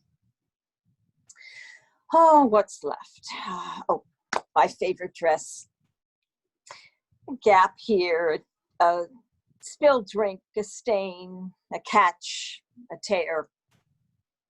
Spot you can hardly see that won't come out. People I hardly knew. It looks walked over. Over and over again. Stitch it up, tie it up, wrap it up, Keeps coming back for more. Greedy little bitch. Here's a good one. Well-dressed man on a train put his hand on my leg right here and kept saying, trust me, trust me. And all the while he was beating off under his coat. That's pathetic. Oh, I don't know. I mean, I think he liked me, don't you? And car was full of younger, attractive women. The bastard chose me. You must have been this type. Mark, Sorry, it just came out. It's all right. It's not all right. It stinks. Okay, it stinks. Forget it. Here's to all of them. The young, the old, the black, the white, the yellow, the lame, the hale, the feeble-minded, the poor, the rich, the small, and the well-endowed. Here's hoping there's better where they came from. I'm going out for a walk. Oh no, how are we ever going to get to know each other if you keep leaving the room? well, don't go, Mark. I need some air. No, stay, please. Please, what? You don't need me. You've got your captive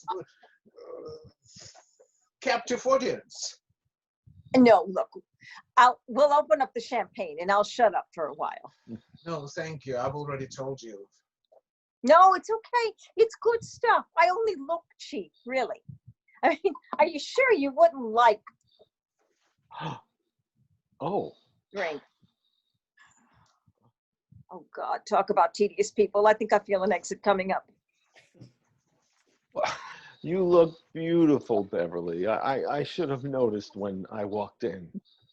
I'm tired and drunk. And beautiful. I'll miss you, you fucker. I'll miss you too. Oh, look at what I've done. It's all right. No, it's not all right. I've ruined it. All right, you've ruined it. I'll send you another one. No, I'll have it cleaned. It won't come out. Please? My God, it's just a jacket. 2 sleeves, a collar, a piece of cloth. It was probably made on a machine in East Podunk. Why are we wasting this time? Brian, please take it easy. No, not easy. At this very moment, 12 million stars are pumping light in and out of a 360-degree notion of a limited universe. Not easy. At this very moment, a dozen Long Island oysters are stranded in some laboratory in Chicago, opening and closing to the rhythm of the tide over 1,000 miles away. Not easy.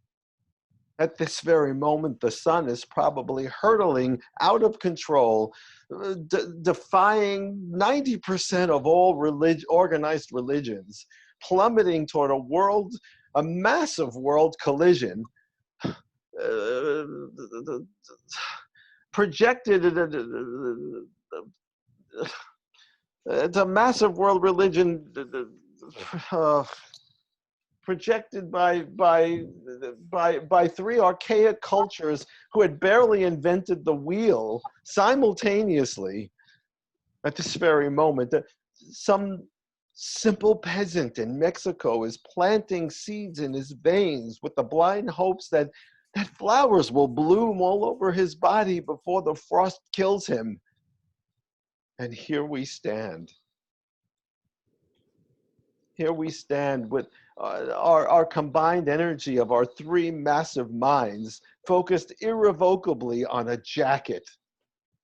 My God, there are more important things, I promise you. Come on, my beauty. I'll show you a dancer. Sure, very, very sure. Brian, stop. Oh, Brian, are you all right? It's okay. It's all right. I'm all right. I'm all right. He walks, he talks, he falls down, he gets up. Life goes on. Let me give you a hand. Leave me alone. Do you think you should? No. No.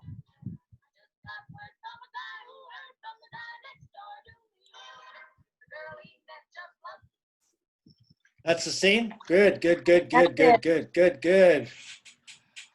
And Yes, then, I forgot to call the first one Peter. okay. I dropped the line too, yeah. Yeah. Okie doke. So, listen, you know, I mean, you all had a couple little things, but that's why we're here, right? That's what we're trying to do is to tell me, is what I'm trying to teach you more difficult in a scene or in a monologue? I think it depends on what you're trying to teach us. Well, you know, what I'm trying to teach you is to stay involved in what you're doing, to when you're doing a scene, to actually hear what the other person is saying and react to that, as opposed to a monologue where you've learned all the lines and you know what's coming next and you know what's coming next and you've sort of learned the sequence of that. And it's not based on anybody else's energy. Is it easier to you know, sort of lose yourself in a monologue or in a scene? Which for you, which work seems more comfortable? Let me ask you that. Let me ask each one of you what's more comfortable.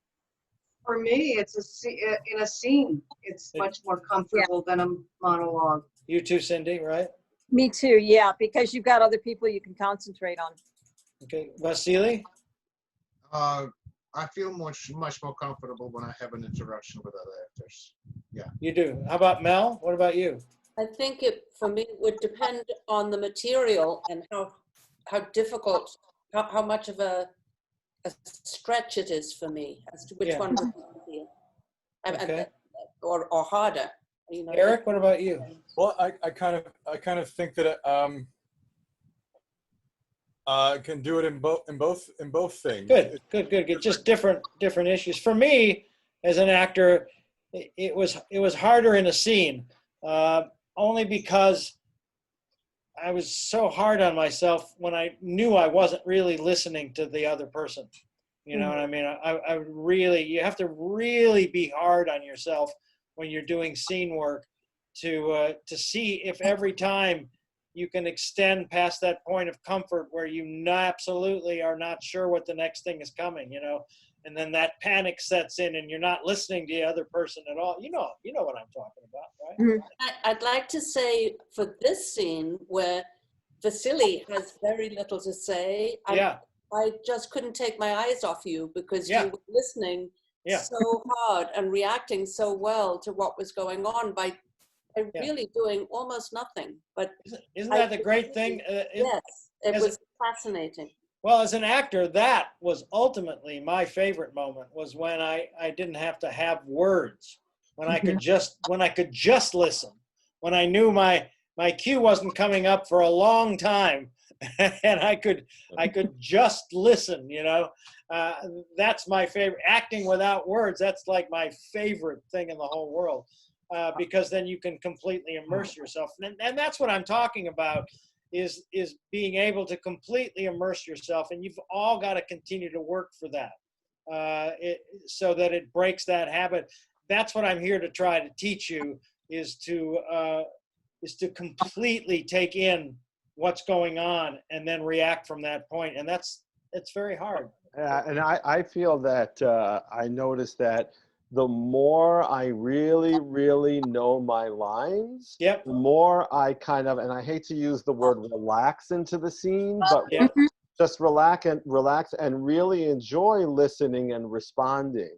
You know, and the more we're working on the scene, the more I'm doing that, and the more I'm listening. And then I remember one of your notes to us last week, especially to Cindy and I, was that you said we have to get into our own thing and not kind of ignore him. And so, and with everything that I just said, and that on top of it, helped me to respond non-verbally to Cindy even more and enjoy her stories, keep posting with her, you know, to be totally involved in her thing and what's going on. Yeah, and actually isolate your lover even more. The more that you do, the more he felt isolated. And as Mel says, his reaction to that.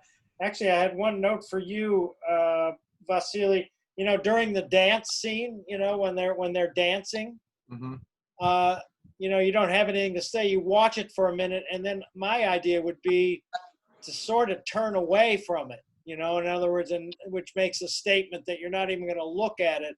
And then when he falls down, then you've got a place to come back to that it shows that the turnaway, that tells the story that the turnaway is all about you sort of being disgusted with what's going on between them, which is sort of disgusting. I mean, my God, John, you really are being rude to your lover. Anyway. Yeah, I see what you're saying. It's so interesting. I kind of felt that way, but it's just because it's a visual thing and we're doing it on Zoom. It doesn't happen, you know, and actually, it doesn't happen. You know, let's say if we did that on the stage, that could be totally different reaction to it, I believe. You know, well, it's not easy. Yeah, I know, and I know because it seems too dramatic on Zoom. But what I'm saying on Zoom, it can kind of be, if I'm watching the dance for a minute, and then it's just kind of.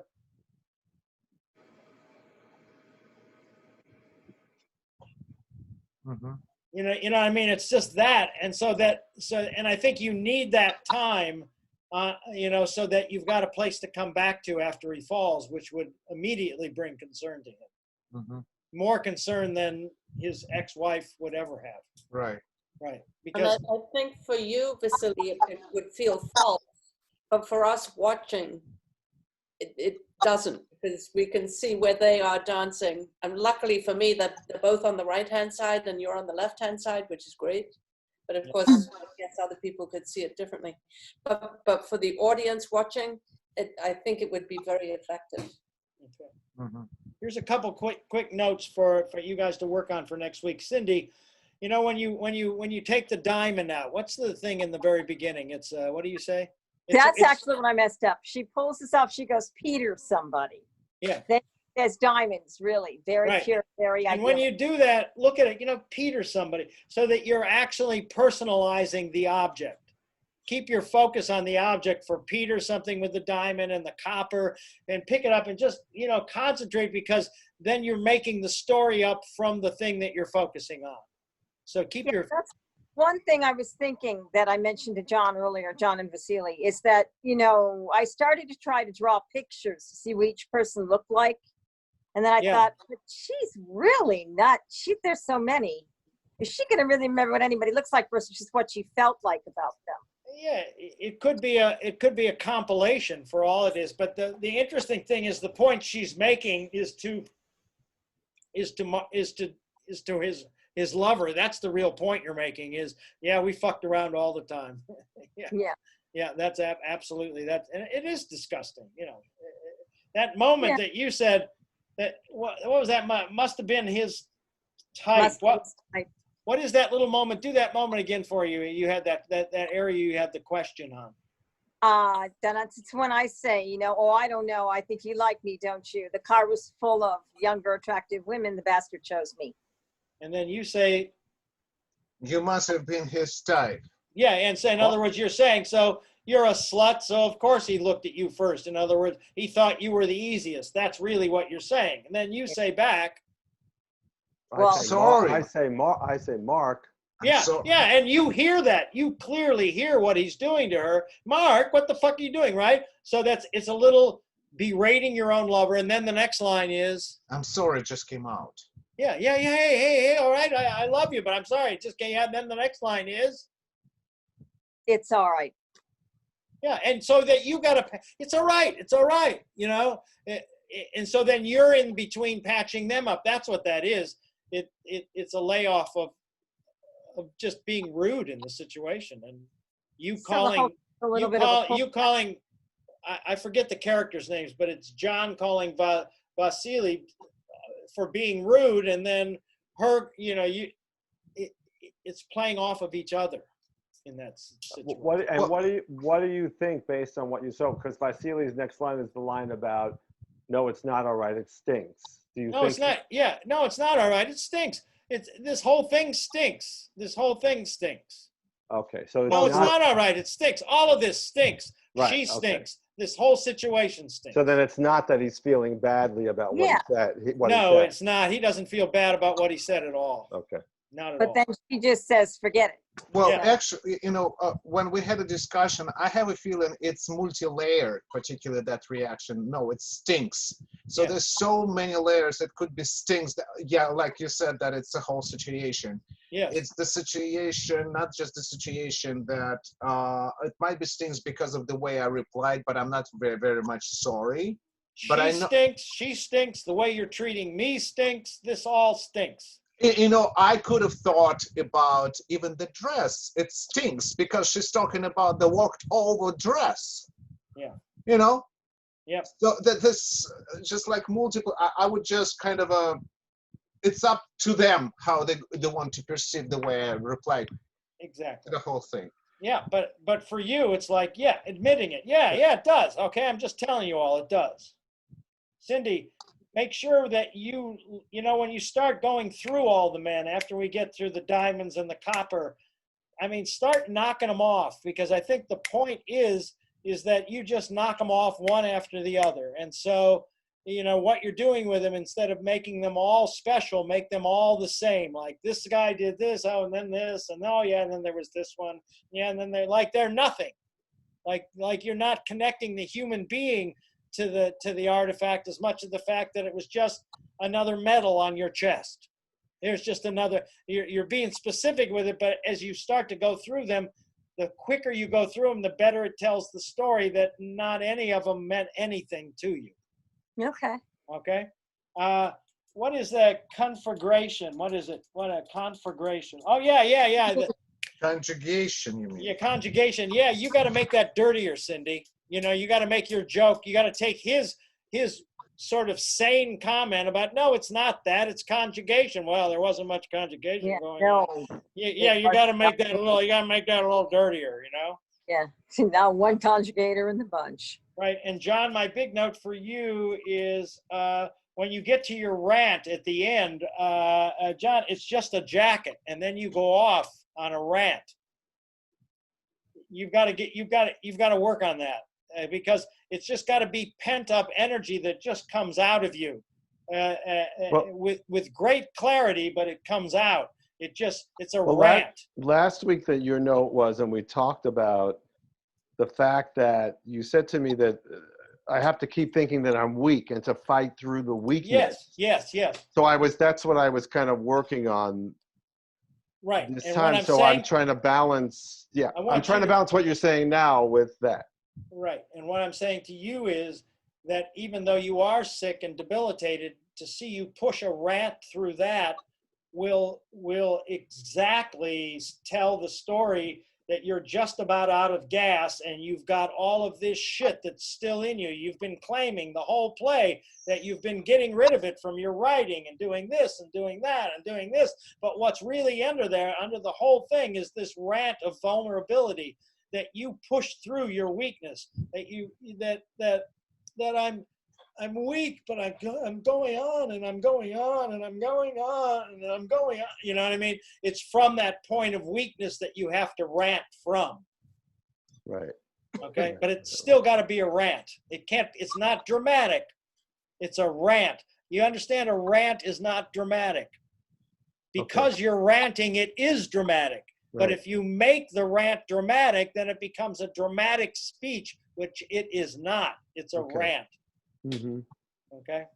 And also, I also think that in this rant comes, I feel like he's also angry with Mark here because in other words, they're making a big deal out of this jacket. And I feel like that Brian, my character, he wants to enjoy Beverly, and Mark is stopping, is killing the energy, and he feels like, I'm dying, shut the fuck up, and let me have this last moment, and stop worrying about a fucking jacket. Right, that's exactly because it. I'm gonna die in 5 minutes. I'm gone. Now you're ranting. That's exactly it. Only you've got to do that through weakness. I'm telling you, that's Yeah, the truth. yeah. Is what's happening to you have no control over is that you're weak. What you're trying to do to survive that weakness is to say the last things that you have to say. I've got to get this shit out. I've been holding it in too long. I'm going to let it out too. You got to say that. You got to ratchet through the weakness. This shit is. May I say about rants? I was a victim of rants all my young life from my father, and it feels like a rant has a life of its own. It does. It's like, Right. what are you talking about? Where is all this shit coming from? That's what that is. That's exactly what it is.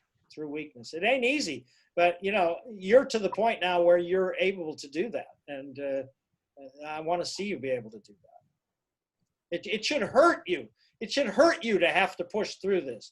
That's what it is. And if it's not painful for you to have to let this go, then you're missing it. You got to give yourself that pain to push through. Okay, all of you. That's always there's two things at least going on in everything that you're doing. At least two things: something that's happening and something that you're doing to push through it. Always. Have a great night, everybody. Thank you for. Thank you. Next week, I'm going to be in Montauk, but I still will attend, but it might be a bit different. Okay. Oh, well, I'm going to be in Montauk. Well. Who? La di da. And by the way, they enjoyed your son's work. I'm sorry I couldn't make it that night because something came up at the last minute. But many of them commented on your son's work. Yes, Mel, he was just great. And Malaria, are we gonna be able to watch it like live on tape? Watch it. It's recorded. I will send you the. Oh, please do. I want to see Oh, it. great. Thank you, Mel. Thank In you. fact, And I that's wanna why see I'm going it. to Montauk, because I'm going to visit my son, Oh. who is currently Right. in Montauk. And we saw him live earlier this year, but to see him in Zoom like that, just his face with blackness around him, based on the subject and everything he's saying, it was so incredible. It was so. Oh, thank you. Yeah. I say thank you, but Please send me the link. I would love to. Yeah, I really me want to too. watch it. Yeah, me too. Email, please. Okay. well, Yeah. thank you. Good night, everybody. Love you. Good night. Thank Right, you. right. Next week, we're going to start the dining room. Are we going to start the dining room? Yeah, next week. Make sure you've all read it.